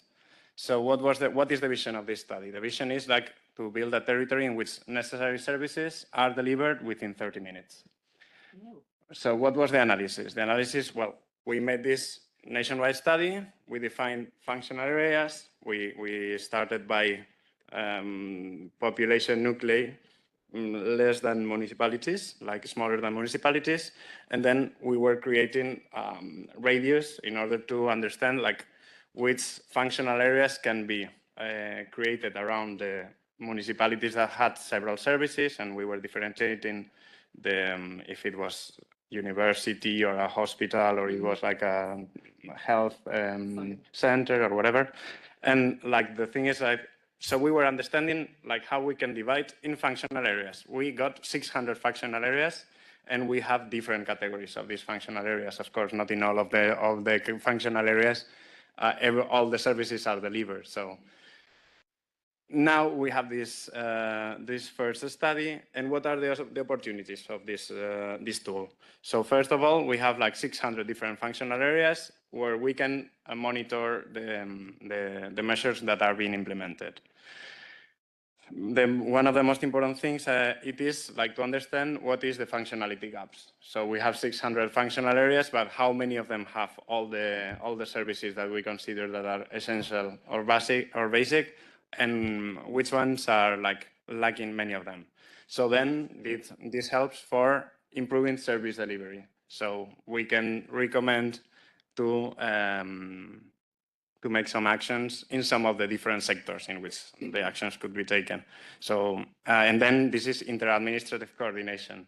So it is very important, first of all, to highlight, for example, that we can see some functional areas that are not only in one region. For example, the Madrid region is even exceeding Madrid. So then we can understand that several regions should be cooperating in order to guarantee the services. This is one of the main ideas about this study. Apart from the study and apart from this strategic framework, I wanted to talk about some opportunities in the Spanish legal framework and strategies regarding rural mobility. First, in the elaboration of this new strategic framework, so we performed a citizen consultation. And what we found, it was that the hot topics discussed by the main actors in the rural areas were access to services, housing, connectivity, and mobility. So our conclusion was like some of the main focus should be in rural mobility, because it's not only about like one of the main topics, but also like the essential enabler for access to services, right? Then the Ministry of Transport in Spain have this Spanish Safe, Sustainable and Connected Mobility Strategy that was developed some years ago. And this is the new whole approach of the Ministry of Transports, because it focused the shift that it was before in infrastructure and now is in mobility. Actually, the ministry changed from Ministry of Development that was before to the name of the Ministry of Transport and Sustainable Mobility that is nowadays. And it's really relevant that in the strategy, the first pillar was mobility for all, and the action line third is rural mobility, in which among other measures, we have a rural mobility panel in which we are, as the Secretary General for Demographic Challenge, together with the Ministry of Transport. And then this is really, really new. In the last month, the Parliament passed the Spanish Sustainable Mobility Law in October 2025. And that was important because mobility was defined as a basic social right. There were new definitions introduced in the law. So before, the legal framework wasn't having on-demand transport or shared mobility, and now they are defined in the law. So that is very important to enable providers, like the service provider, to actually use these solutions. And then there were some obligations to create the guidelines document on sustainable mobility. And this guideline should include some guidelines for rural mobility and the National Sustainable Mobility System. And this mobility system should include some objectives regarding rural areas. And if we can go to the last slide, this is vulnerability and access to public transport. We've been discussing a lot before already in transport poverty and so on. So the Ministry of Transport in Spain also delivered an in-depth report on transport poverty. So some relevant conclusions for rural mobility were like high distance to transport services in rural. Actually, the average distance to any public transport solution in rural would be 9 kilometers away, versus urban that would be 2.5 kilometers in average. High dependency for private vehicles. In rural, there are 600, almost 700 vehicles per 1,000 inhabitants, and in urban, it would be only 170. And then there is a higher economic burden on household transport budget. So over 14% of the budget of the families in the rural would be spent in public transport, and only 10% in urban. And considering the citizens in rural vulnerable in public transport, we come to social climate fund. This is the last thing I'm going to say. We've been discussing already about the social climate fund and this ETS2. So basically, the ministry, we are pushing, or we're making these efforts, we're advocating. So we could include several measures in the Spanish social climate plan. And we want two measures that are directly delivered for rural mobility. One would be transport on demand, and the other shared mobility solutions. That's basically what I wanted to share. And just as a conclusion, so I think mobility, as we were seeing, mobility is a key aspect to enable adequate living conditions for the citizens. And so I believe there is a great potential for, because of all the innovative solutions, and also because the law and from the administration, we are doing efforts in order to include all these innovations in the legal frameworks. So thank you very much. Okay, thanks a lot, Christian. And also to stick on time, it was not so easy. I think it was very challenging, but I think you tackled many different perspectives and perception about this policy strategy that you're implementing. And so thank you very much. And also thanks again to Enrique. I would like now to hand over to Brendan for the second panel debate. So please, the floor is yours. Hey, thank you, Andrea. I think you showed the speakers that we'll have for the panelists rather for the next session. In this one, we want to take a look at what should be done in the future in terms of policy and funding. And what we've already heard is in the first panel, there's a very clear identification. There is a problem. And there is definitely a problem of transport poverty, however we define this in the various dimensions: availability, accessibility, affordability, and suitability. So there are many different dimensions to it. And we've heard as well that connected is one of the 4 pillars of the European long-term vision for rural areas. But how can that be made to happen?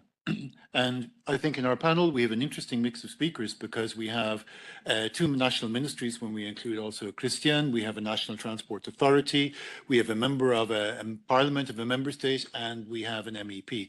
So we have this collective of the different strands. Nevertheless, while policy can be made at European and national level, the delivery is going to be local. Whether it's organized at member state or sub-member state level, it's got to be delivered locally. And 2 of the fundamental things are a driving policy with obligations, and the money has to come from somewhere. So we know there's the Social Climate Fund, and that is certainly one of the elements that will help, but other elements may be needed as well in how to mobilize it. So before this, we asked our 4 speakers, our 4 panelists, we just gave them some guiding questions, but they're free to take it any which way they like. In addition to the recent recommendations regarding transport poverty, what other initiatives could be pursued at the European level to encourage member states to commit to enhance rural access and mobility? And this ties in very much to what the Rural Pact is trying to achieve, that there's voluntary participation and commitments that are made at various levels. The second is, how can we ensure that national Social Climate Fund plans and the proposed national regional partnership plans specifically address and target the local level? And we can make as a corollary that not only they target it, but that there is deep involvement from the local level in the development and the implementation. And the third is, can mobility measures be included as elements of rural development initiatives under existing programmes? So we have 4 panelists. We have Cynthia Nimorku from Ireland. We have Alžbeta Rujnovska, I hope I've pronounced it correctly, from Czechia. Haris Mamboulakis from the Greek Parliament, and we have John Knott from the National Transport Authority. I would suggest we might begin with Alžbeta and with Haris Mamboulakis, so we get the national perspective. Then Cynthia maybe will share some perspectives, and then John. I would respectfully ask that you try to keep to 3 to 4 minutes, and then we can do a second tour de table. So Alžbeta, I will just invite you to speak. Thank you. Thank you very much. I also want to thank the organizers for inviting me. I'm very happy to be here. Very happy to hear all of you and what you have to say. I think when I thought about all these questions, one of the ways how to further address rural mobility, I think from my perspective, is to stick with the transport poverty issue somehow, because that issue is, of course, by design kind of rural and concerns rural mobility. And at least in Czechia, thanks to being required to develop a definition of transport poverty, bring together stakeholders, engage with our local action groups and other local and regional stakeholders within the public consultation process of the SCF, we built some kind of experience around transport poverty and rural mobility, because of course it's interlinked. And so I think one of the things that would motivate us to further deal with rural mobility is actually sticking with this and building on the experience we have already built during the preparation of the SCF. Another thing, or what I wanted to add is, in Czechia we have some issues in the definition of transport poverty, for example, regarding data availability or lack of previous experience with possible solutions like transport on demand, lack of legislation for it and stuff like that. So we have, in some ways, we have rather found maybe like workarounds around these issues rather than the perfect solution to definitions and other things. So I think what I would like is if in the future there was this issue would be kept really dynamic, and that we would still have many other options to kind of go in a spiral and get better and better, and still receive support around further working with the definition of transport poverty and with rural mobility, because we know it's not perfect right now. There's a lot of things we had to kind of deal with in a special way. But now we have the experience we maybe needed to have 2 years ago, but we have it only now. So it would be nice if you all from the Commission and from the Parliament stuck with us and gave us further support. Thank you very much. That was concise, but I think you brought across some really pertinent points there, and that's one of the issues about definition. And if you wish to translate that into legislation and obligations, then that's a tougher ask. Deputy Mamalakis, in Greece, is this an issue that's coming up within Parliament? First of all, I have to congratulate you for the nice way of, it sounded a little bit too Greek to you, my surname. So I have to congratulate you about the pronunciation and the spelling. So let me just very short telling that I represent the Greek Parliament. I come from Crete, the southest place in the European Union, from the city of Heraklion. I was a deputy mayor and vice mayor in the city of Heraklion, population of 200,000 people. So with a very common rural topics and rural areas that have this kind of injustice in mobility terms. I think that Plato's phrase is very, something very common to what we are saying. There is nothing more unfair in this world than facing and behaving people as if they are equal. In that terms, I think that the mobility issue is something very important. So, trying to answer Mr. Finn to that vital and fundamental question, what shall be done in the future, what should change in terms of policy and obviously funding, I think that I have this in my statement, 3 pillars and a conclusion. First of all is the key future directions, guidelines for rural transportation. I think that integrating the flexible mobility systems, like, for example, support electrical bikes that in the past I heard from Italy, the MP from Italy and ex-mayor that described it very well, like electrification and green infrastructure that we definitely needed so much.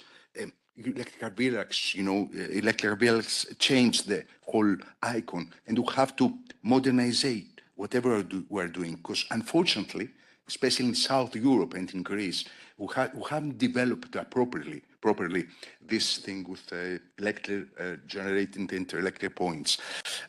Actually, we're having something similar with our ministries in Greece. Under the umbrella of Ministry of Infrastructure is actually the ministry or sub-ministry of transportation. So this is something that I think that cannot help in terms of policy. So policy change that will be needed. I think that we should shift from urban to regional liquidity, from urban infrastructure like rail, metro, highways to guarantee a rural mobility allocation, incentivize local collaboration, long-term sustainability funding. This is very important because without funding, obviously, nothing can be moved. And in that terms, I think that we definitely need some to introduce like a rural mobility funding, innovation funds. You know that the funding cycle is at least 15 years. So in that terms, we have to be consistent and actually plan in that sense. Social inclusion, of course, is a vital policy goal. Instead of exclusion, to have a policy of inclusion, all these matters. Now, the third pillar, I'm trying to stick on time and trying to make a summary in terms of being understandable, funding and governance ideas. I think in that terms, dedicated rural mobility funds, permanent ones, that be financed by fuel taxes or carbon credits. Second is public-private community models. It's actually the challenge to pair local cooperatives or NGOs with national logistics or tech companies who are facing the AI challenge. So in that terms, we definitely have to see something like that. And obviously performance-based grants, like in order to reward, to mobilize, motivate, to create motivation to local authorities, to local authorities and local local authorities, like municipalities or prefectures, in order to have a motivation to move towards to that direction, mobility. It's like to improve accessibility and reduce transportation poverty, that is definitely an issue. So, and as a conclusion, the big picture of all these things, I think that, and Mr. Enrique said something very important, we have a goal in front of us to 2040. So we just have less than 15 years in order to achieve some specific goals. So in the future, rural transportation should not be a scaled down version of urban transit. It needs to be reimagined as a flexible, sustainable, and of course, tech-enabled network designed for dispersed populations. The ultimate goal is mobility justice. It's been said before. Ensuring that where you live does determine whether you can access opportunity. So in that terms, I think that is very important, our today's meeting. I have to congratulate also the European Rural Mobility Network. I think that this that started now should take and show institutional characteristics, so consistency permanently in order to achieve our goals. Thank you. Thank you so much. Very, very passionate. Well, thank you. So I am not. Yeah. Okay. The next is Cynthia Nimorchu from Ireland, and Cynthia's already given her apologies. She needs to leave by 4:30 sharp, so it's very kind for her to stay here and then risk a breakneck speed flight to the airport to get home this evening. So Cynthia, you might share some observations with us. Brendan Gormila. Roy Grishte. Okay. It won't go out this time, I hope not. Thank you so much for the invitation. I'm a first-time MEP. I'm a member of the Transport Committee. I'm very much committed to sustainable transport for all. It's a heavyweight committee. I'm not a full member, but I consider myself a full member. I don't have voting rights, but I do fill in when other full members can't vote. So I also come from a rural constituency, and I also come from a constituency where when children get to a certain age and they want to run away from their parents, they require a car. There are no buses, there are no trains, there is no connectivity. So I get it in my personal life and I also get it in my professional life. So I will try and be as brief as possible, and I wish to repeat my apologies for only staying for the first round of contributions, but that will give more time to the others, so I'm sure they'll be pleased. So what I want to do is I want to focus in first on the first question that Brendan very aptly put there, encouraging member state commitment and EU level initiatives. Look, I think the EU can do a lot more to mainstream rural mobility within cohesion, regional and social policy, and not treat it as an add-on or an afterthought to climate or urban transport goals. Possible initiatives. This is what I'm proposing. A European Rural Mobility Pact, which would bring together regions and local authorities and stakeholders to share good practices, because we all know what happens when you bring together and when you collaborate, we get better success. Also, I'm suggesting dedicated rural mobility funding windows within existing instruments such as the Connecting Europe facility, the cohesion funds, and of course the upcoming the MFF. And also I'm suggesting inclusion of rural accessibility targets in the European semester or the national reform programmes. So essentially it's to encourage member states to view investment in local transport as both climate action and social infrastructure action. So it's the same way as we view energy efficiency or broadband rollout. Now, to address point number 2, which Brendan raised and posed for us to consider, ensuring social climate fund and regional partnership plans, ensuring that they reach local level, because obviously far too often we see too much top-down, top-heavy, doesn't really understand what the local base needs and then doesn't deliver effectively or efficiently. So the focus of this is to make sure that EU funding truly targets those who are facing exclusion. And I guarantee I'll be going back now to my constituency this weekend and I will meet those people and they will tell me about Transport for Ireland, the local bus link, which doesn't come into their neighbourhood or into their vicinity. And they do have to use a car to travel to get to the parking area or a parking area to park the car and then get the bus in and out of the local town. So the focus here, the Social Climate Fund, I just want to mention that. It should be more than a compensation mechanism, I say. It should directly enable access. So access to what? To jobs, to education, to opportunity, but also to social inclusion. We've an ageing population, not just in Ireland, around the whole of Europe. We need to ensure that our citizens are socially included, particularly our older citizens. How do we achieve this?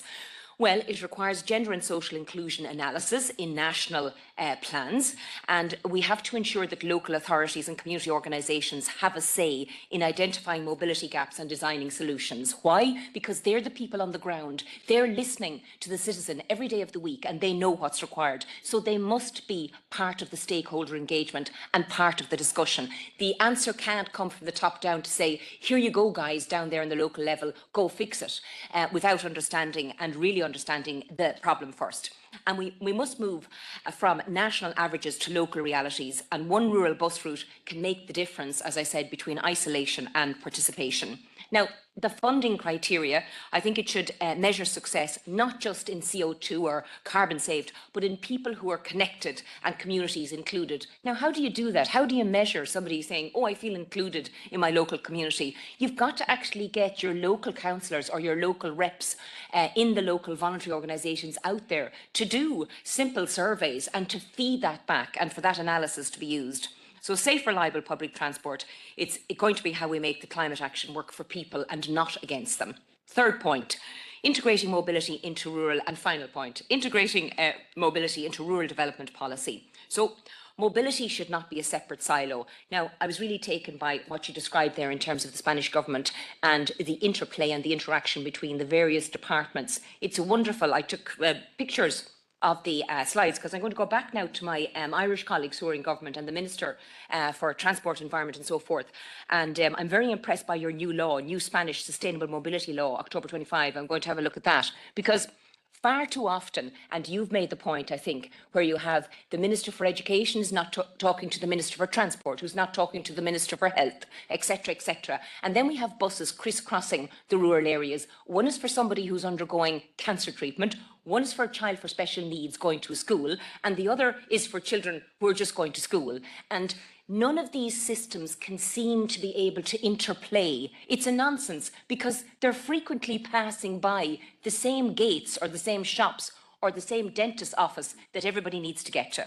So mobility shouldn't be a separate silo. And very quickly, I will say that this should include leader programmes supporting community-led transport initiatives, CAP strategic plans linking farm diversification or tourism projects to local transport. We had an excellent example of that in Ireland, in South Kilkenny. Won't go into that, but again, it linked local links to tourism and smart village strategies using the technology to coordinate shared transport and local services. Look, it's really important to improve rural mobility. We know why, we know who's affected, we know who's left out, but don't forget, it's the next generation that we have to ensure that is protected. Housing is very expensive in our main cities. They need to, they want to, they have to come back to rural areas. They have to, but they can't come back if their child can't get a bus to the local school, or if their granny who comes with them, or their mother who comes with them to mind the child, can't get the bus to get into the post office, to get their pension, or whatever, to go to the dentist. So I'm really delighted that I came here to share this with you, because I've also picked up a huge amount of intelligence from the previous speakers. I'm so sorry that I'm going to miss the final speaker and the others, and I missed the first panel, but This is, I want to re-congratulate the ERMN. This is wonderful, like the conversation that you've not just started, because I understand this organisation is going many years, but please continue it and please involve all of us. Thanks very much, Cynthia. Thanks very much, Cynthia. And yeah, exactly, fastest finger first and all that. So you might kindly share the script or pass it on with us afterwards. You were saying so many things I couldn't keep up with it and write them all down. And I'm really, really impressed because I'm actually one of your constituents. So I'm so happy you're going to be doing all that for me and for all of my fellow people within the constituency. So thank you so much. I know that you'll have to leave now, but can I pass the floor now to John Knott from the National Transport Authority in Ireland? Yeah, thanks very much, Brendan, and thank you to the ERMN and all the colleagues around the table for the invite today. And I suppose a special thanks, Brendan, for asking me to follow Cynthia Muraku, which is no easy feat. But look, I'll do my best to offer a few reflections, probably more so from the perspective of a national transport authority or a regional authority. Look, I'd made all sorts of notes and things that I was going to say, and I'm probably going to throw all of those out the window now. The one thing that's apparent to me from the discussion today is there's a huge amount of policy. There's a huge amount of data. There's definitely gaps in the data. And we know what the problem is, and it's very well defined across all of the member states. So I think really the best thing that can be done now is to tell member states to get specific fast about rural mobility plans and what we're going to do about it. And I think to encourage or compel national authorities or regional authorities to put down 5 to 10 year rural mobility plans, and they could be driven by a policy level of service, as has been discussed today, but they should also be driven by network principles in terms of connectivity and the right to travel to a more useful destination, and for onward travel to even more useful places to build up the network effect. I think we also need to start not being afraid, I suppose, to start putting lines down on maps, to start identifying areas. What is the fixed transport network for rural areas that we want in 10 years' time? What is it in 5 years' time? What areas do we think are not suited to fixed bus, rail, tram services, and where non-conventional measures should apply, such as smart DRT, community cars, or other measures? And I think really it's an incumbent now on member states to actually write that down. And that doesn't have to be fixed as such. I think we can review plans year on year. I think the documents should be live documents, but they have to be underpinned by implementation plans that are achievable and deliverable. One of the other messages I think I'm taking from today is that the funding is there, and really we just have to get smarter in terms of how we access it and how we get hold of it. And I think if you do have a North Star and an achievable plan that you're aiming towards, it makes it a lot easier, I suppose, to access the money. The other thing I think we have to move away from is we're very good at the cost of everything but the value of nothing. So in terms of financial and economic appraisals for these plans, I think these need to be underpinned by assessments of value for money, and also the wider economic benefits of investment in rural transport. And maybe that's an area where the Commission can help in terms of toolkits and guidelines in terms of how to do that. In terms of ensuring that the local needs are represented, I suppose, again, reflecting on the role of a national authority, I think member states need to set up the governance structures where you have the overarching, maybe national authority that can set the rural mobility plan, that can set the high level principles and objectives, but work very closely with transport coordination units or smaller local based transport operators who really have that local knowledge and access to local groups. It's something that's worked incredibly well in Ireland, and I think it's something that should be encouraged in other areas. There are significant roles, I think, for national authorities. We have the capacity, for example, to host journey planner systems. We've talked a lot about data today. One of the other sides of data, of course, is data in relation to the public transport network that we provide, and making sure we have integrated journey planners at a national, maybe even European level. Also hosting things like smart DRT platforms. Again, these are useful roles of national authorities, but key to have local transport operators on the ground and the two hands talking to each other as well.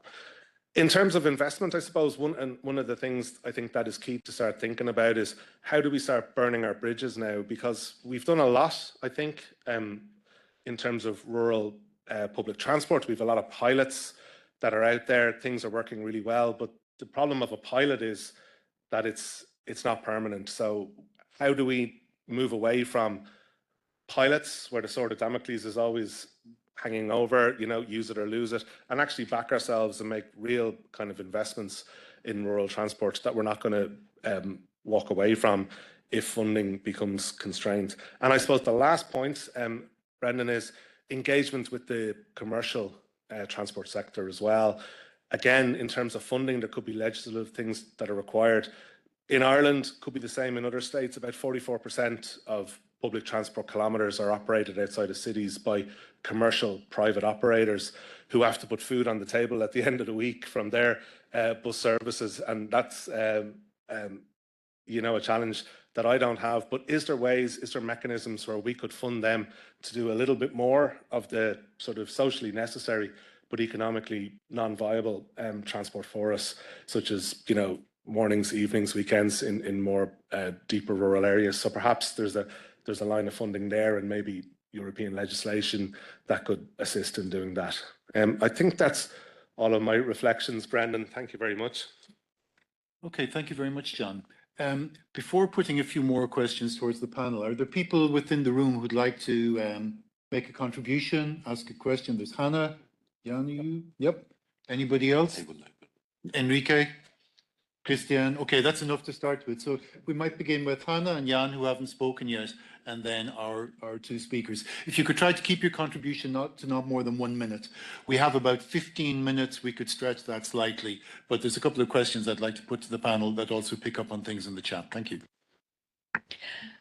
I'm just moved to give a reflection of, you know, from the panel to a listener, and like how inspirational I found that. Starting with Alžbeta, who said, you know, the obligation and the requirements on one side and how helpful that was.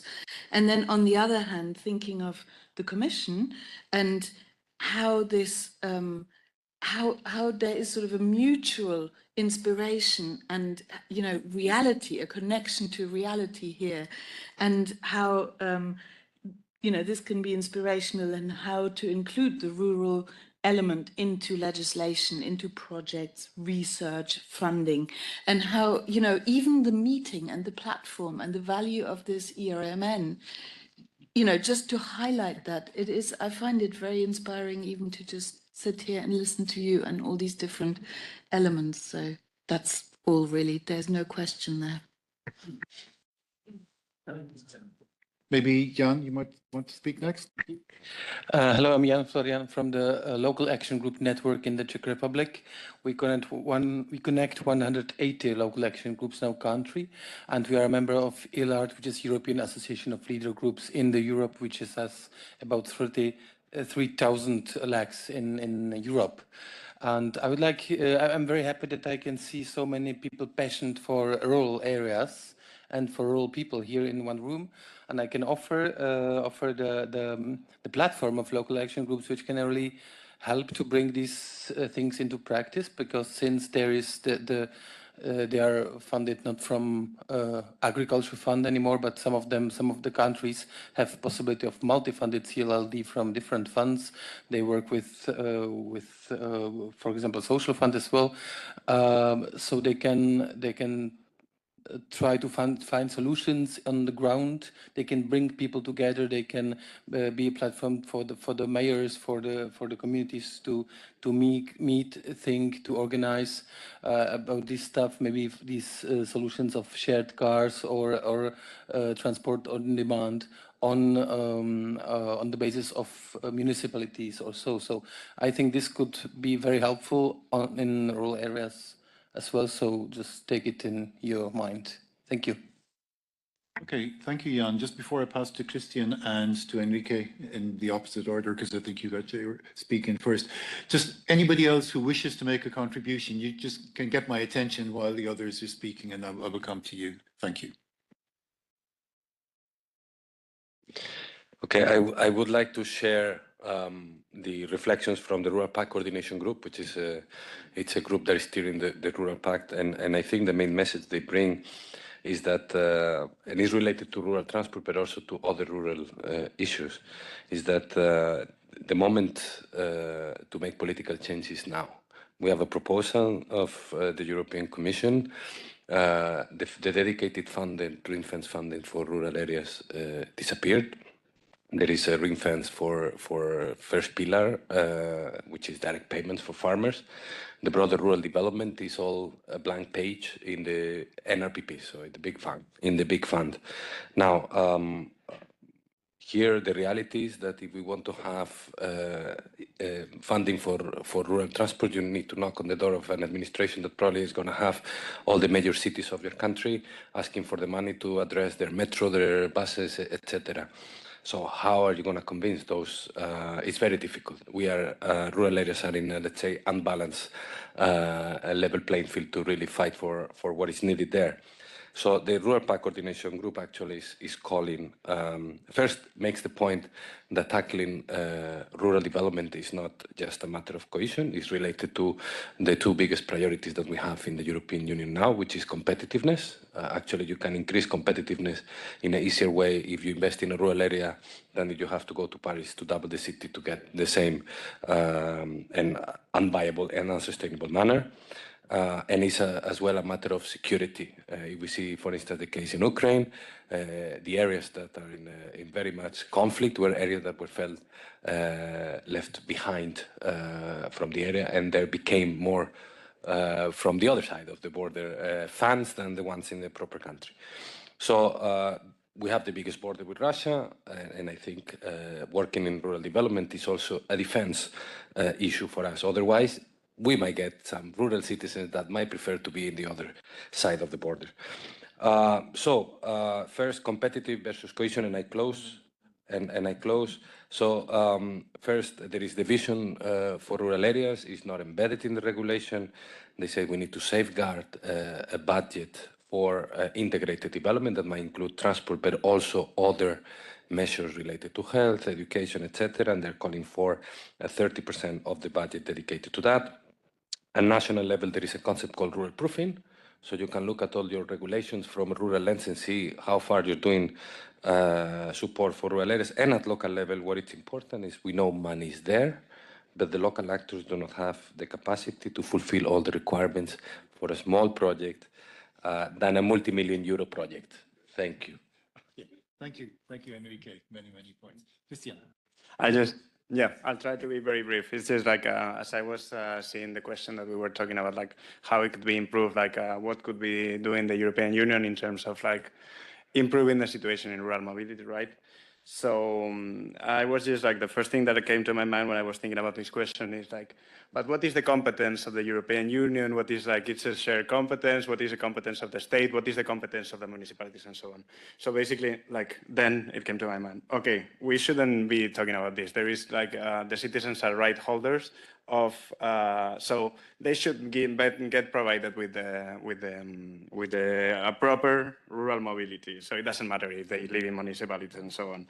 So basically, what I wanted to say is, before I was talking to the DG Move and we were discussing on how DG Move was addressing local mobility before and how it was complicated because the European Union would focus on other areas because of their competence, basically.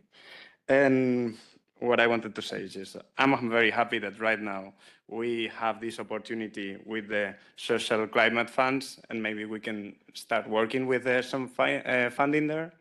But like I really liked what the previous panelist said about like we need permanent funding. We need like to make it sustainable in time. We need solutions that are sustainable in time, not only in the cities, which are already always funded with a lot of money for public transport, but also in rural areas. Okay, just to reflect also a question in the chat. Before we talk about new money. Essentially, the allocation of money are decisions of national governments. So they're allocative decisions taken within national governments that choose where the money goes. And there seems to be a large amount of money available for certain mobility and very little money available for other mobility. And it's within the competence of national governments to do the balancing. Should there be consideration of some progressive change to a minimum percentage of shifts so that there's a pro rata balancing per head of population on the spend on local mobility? Is that something that national governments would consider or not? And is it something that, well, it actually needs a push from Europe, because governments won't do anything until Europe requires them to do it? So is there a need for a directive or guidance from Europe? So we have two ministries, Parliament and the National Transport Authority. You might just, any of you who's willing or to take the risk of taking up that question, is that something that the national governments and ministries should be doing, is to look at a rebalancing of their own allocative decisions?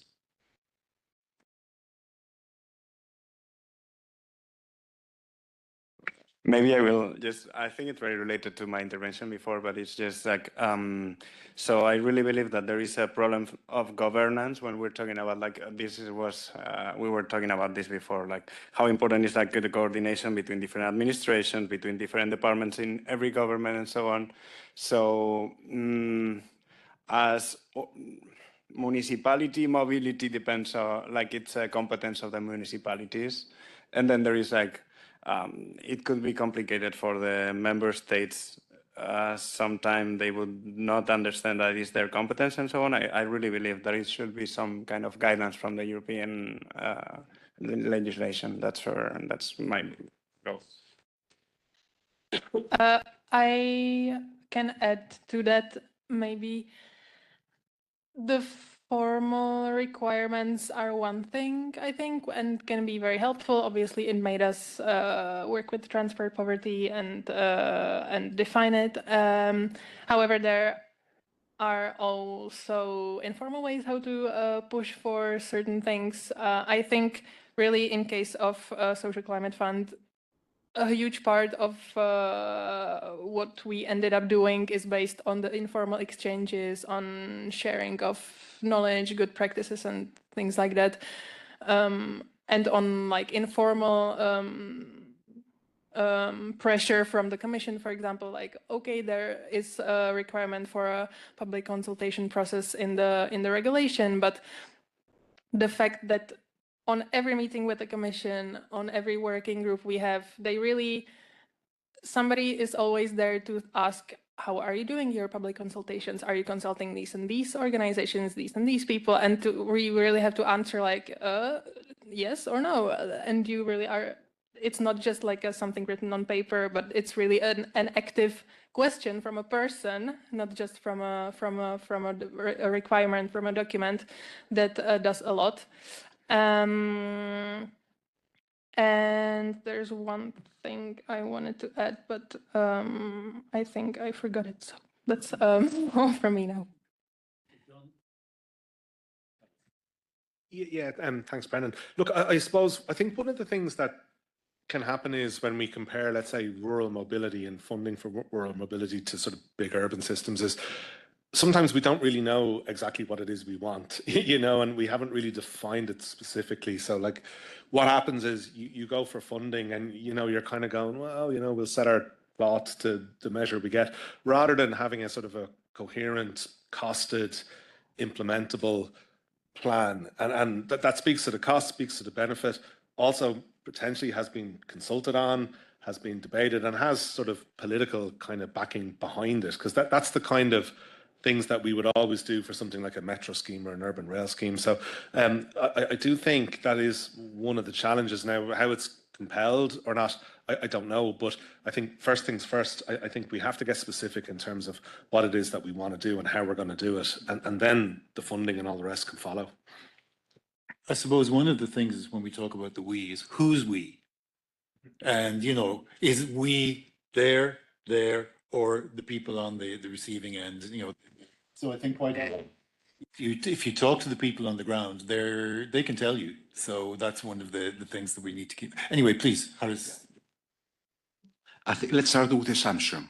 I think that the proportion of the funding is completely unfair. It's being concentrated in the big cities, obviously because the needs of people are there and they require that. But rural areas are also there, out there, and people, rural inhabitants are waiting for us. So having as something emblematic the 2040 long-term vision should create a roadmap with specific milestones. And the European Union should give these directives, these guidelines in the member states. Otherwise, I'm afraid that unfortunately, it's not going to be achieved by the holistic approach of 27 member states. We need a roadmap, milestones, guideline for the European Union with a deadline in order to prepare every member state their own plans. I'm very happy that I just heard that Spain is being, in that kind of legislations in order to achieve it. And so, firstly, Europe, secondly, the member states, and we should be very tight, timetable with milestones in order to monitoring what's happening, and metrics. Something very important. Here in this room and generally in Europe, it's not accidentally, we're talking about implementation. Thank you. Sorry, just before we go, Andrea, can we still have 4 minutes, 5 minutes for one more question? But please, first of all. Yeah, just a quick reaction. We've heard from somebody that mobility is a very explosive topic right now, or can be. It definitely is in Czechia. So I don't know, actually, maybe if in this day and age or under these conditions, if maybe this hard push and hard plan and hard guidelines and hard deadlines wouldn't create a more of a backlash to the whole thing than, or rather than trying to push it from different ways. So that's just a little remark from me, maybe. Just, I think Maria wants to speak, and I don't know if there's somebody else. Just raise your hand and make a contribution. Then Sarah as well. I think just to make a clear point, the purpose of this conversation was not to find fault, and we did not expect to find solutions either, but rather to find a way of getting a dialogue going that can lead to maybe a continued dialogue during 2026, and just to scope this a bit more and what's a way to go forward. So it's never about finding fault, and we don't anticipate that we'll solve everything in this meeting. Maria, and then Sarah. Yes, well, listening to our partners here, I was wondering whether we have all considered about our member states, whether DRT solutions, door-to-door solutions, and all rural mobility services are actually legal in the way that we are discussing it within the national regulatory frameworks. Because, for example, in Greece, door-to-door services through minibuses or through taxis are completely illegal. You are not allowed to stop wherever you want and pick up someone to go somewhere else. And this is a matter of road safety in Greek terms. You can laugh, but it is. And I'm not sure that only Greece lacks this clear regulatory framework about what is rural mobility, what are these services, are they or are they not legal? It's really important that we as a network and we as people within our countries identify that transport operators, taxi operators, and all these monopolies that have been formalized in the various member states are on the same page. They can support these services, and they can actually be enhanced. These services can be enhanced within the national frameworks. Thank you very much.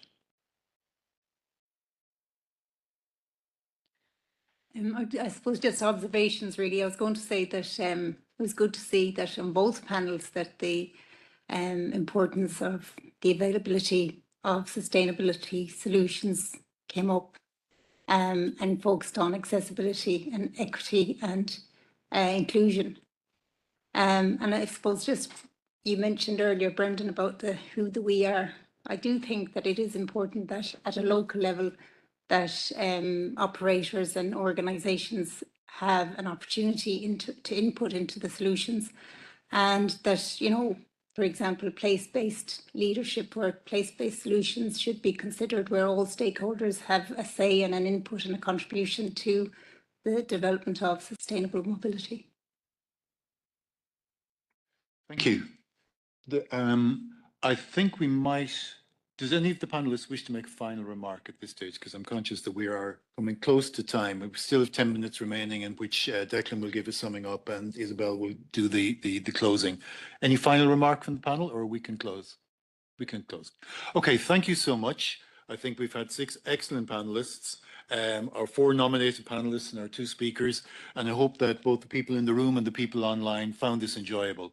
A point that I think, just in case it doesn't get made, we're doing a synopsis of all the key points that are being made from the panels and the discussions, and we hope to share that Monday, Tuesday of next week. Please let us have tomorrow a certain amount of rest, but we'll get it to everybody who is in the room, everybody who's online, and everybody who registered even for the online, even if they didn't get to attend. So with that, I would ask for an appreciation of our panelists and hand back to Andrea. Thank you.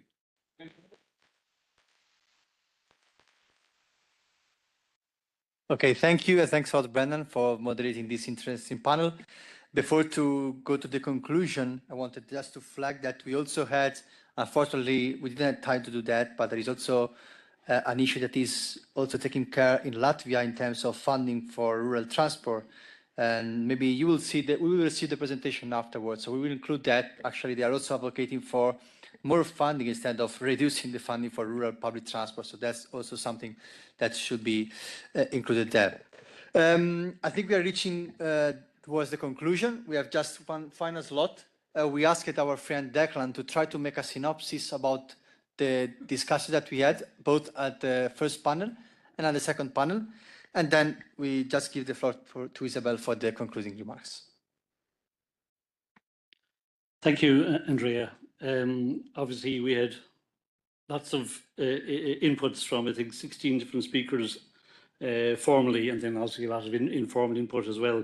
So I won't attempt to summarize everything, but the key points I've just noted here is, first of all, just when we're talking about rural mobility, it came across very clearly that the phrases that were used were things like rural mobility being a right, not a privilege. It's an issue of dignity for a lot of people across Europe. It gives people freedom to stay in rural areas. Citizens deserve choice. The welfare of citizens depends on rural mobility. And then we've issues around equality, inclusion, injustice. So there are some of the phrases that came across of why rural mobility is important for us to be here to talk about and to continue this discussion. When we're talking about rural poverty, I think it came across that rural poverty is not just relating to affordability, because obviously we need to pay for the services that we look to use, but also apart from affordability, the availability of rural mobility is very, very important. The accessibility and also the sustainability. And this came up a number of times through a lot of inputs from the various speakers.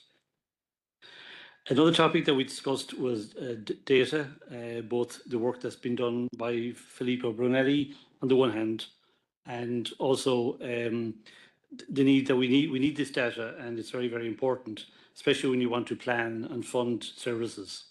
But on the other hand, sometimes this data is not available in whole or in part. So it's something that across the EU we need to look to see if we standardise requirements for data, so it will help us plan going forward. Flexible solutions came across a lot through a lot of speakers. Not sure why this is feeding back to me. The need for flexible solutions was very, very important, and also shared mobility services. So not, as someone said, many buses going in many directions, but sometimes they're not shared. And then obviously flexible solutions that may work in one part of the country, not in another part, may work in one country and not in another part of the EU. An issue that came up was about measurable targets across the EU to set a minimum set of services for mobility. This was a question that was raised, and I think a few people kind of came across that this was a good service, good targets to be looked at.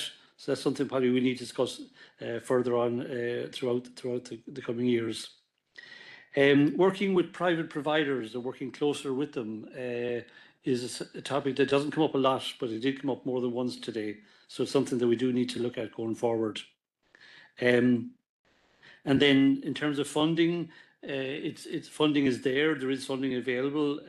Different funding streams were referred to, but I suppose we need to know what funding we need to draw down. We need to be smart to access the funding. And it was suggested that we should have minimum spending floors in rural mobility across each of the EU countries. Obviously today was co-hosted by Isabel Van Duren from the DG Mobility and Transport, and also by Andrea and others of us who are involved in the ERMN. I think it's important just to reiterate that you all got that leaflet about the ERMN, and explains what we're about. So people are happy to make contact with the ERMN going forward and maybe join up as members. That would be very, very important. And as well as working across an EU level, I think the various members in the various states and countries across ERMN said that they would be happy to have continued these conversations at local level and even at national level. So that's something that each of the participants may get a chance to participate in going forward. I suppose the last comment I wrote down here, and I can't recall exactly who said it, but it was that if we cannot move, we cannot participate. And I think that's a good thing to take away with us at the end of this session. Thank you, Andrea. Okay, thank you very much, Declan, for this very good summary. Before just giving the floor to Isabel for the conclusion, also I can share with you what might be the next step also from the European Rural Mobility Network perspective. So indeed, as Brendan mentioned, this was for us is a starting point. We wanted to at least mobilize a dialogue that is at intersectoral level, because we are the Parliament, the Commission, the national ministries, and so on and so forth. So our target for 2026 is also to continue that, both on the one hand, to also continue what we have been primarily targeting in SmartNet, that was the local level. So more on the SmartNet style, try to organize a pan-European event, maybe that is primarily focusing on municipalities and rural communities, but also to try to continue this dialogue among this high-level institution and policy making to see how what all has been shared today, not just in terms of challenges, but also in terms of opportunities for legislation, for new and flexible legislation, for policies, for funding, can be really put forward and be leading to tangible results. Last but not least, also the sustainability pillar. This for us is crucial. We recognize how the Green Deal target needs to be applied to rural mobility, and how the contribution for rural mobility can, be, mitigated, or can be, bringing its contribution to the target of the Green Deal. So this is also something that we want to touch a bit, maybe in the next year. And to close, I would really like to thank again, Isabel. I will leave the floor to you for hosting this meeting and for all the support that you kindly provided. Thank you very much. And the floor is yours for the conclusion. Thank you. A few words from my side, maybe as a reaction to what I have heard today. So it was quite interesting also to see this motivation also from our MEPs. So I think that it is a good news. So congratulations for having brought them around the table. I think that it's already a good achievement, because I'm sure that they will give a follow-up to this meeting. I would like maybe to react to this request for EU regulation. It is not in the mindset of my top managers anymore. So we are in the deregulation mode. So that you need to be aware of that. I'm quite happy, Elzbieta, that you have been forced by my colleague to ensure that you do public consultation, because I would not put urban against rural, because I am dealing with urban mobility, I'm dealing with rural mobility, and I see a lot of common points, because also the big cities or the less big cities, they also have a wish to have a say and to have access to funding. So I think that you are all in the same boat, maybe with different perspective, but I see the same complaints, I see the same needs. And so it's quite difficult. So we know with this new approach, with the national plans, that will drive the future, at least in the proposal of the Commission. So let's see what the MEPs and the Council will make out of our proposal. So I would refrain from dreaming about an EU regulation, because I remember that on a soft topic like bike, when I went to the Council to defend a light declaration, they said, oh, hold on, Isabel, subsidiarity. It's not for the EU to talk about that. So imagine something on rural mobility. So sorry, I have my feet on the ground, so that's why I would like to react on that. But we have seen the Social Climate Fund and the recommendation on transport poverty as a tool for us to bring rural mobility on the table. So that you see that it's easy for us now to talk about it. You may remember, Brendan, at the beginning of our work, Andrea, it was very, very difficult to talk about that. Now it's easy. We can talk about it openly. So we have advanced, and we use this tool, let's say, this topic of SCF as a tool. So look at it as a tool to make it known. And I hope that Alberta and colleagues, you will manage to have transport and rural mobility on the plans, because that's the first step. Because you need also to keep in mind that we will need to have it at the country level, because EU funding will be consumed at the national level. So I would recommend that I would push you as Alberta to have a network of your colleagues to support rural mobility. So that's how I see we are moving on urban mobility, because we have managed to have a network on national contact points. So why don't we reflect about a national rural contact point? Okay, maybe I'm going too far and I am in the brainstorming mode, so please withdraw what I have just said from from the record. And maybe congratulations, Christian, about the functional rural area and what you are doing, because I like the approach you are proposing. So I think that we should make more publicity about what you are doing in Spain, because I think that it is a very good idea. Thank you, Andrea, Brendan, and other colleagues for organizing this, because I have done nothing. It's Kelly who has done everything. So you need to know that if you are here today, it's thanks to Kelly and not to me. Thank you very much.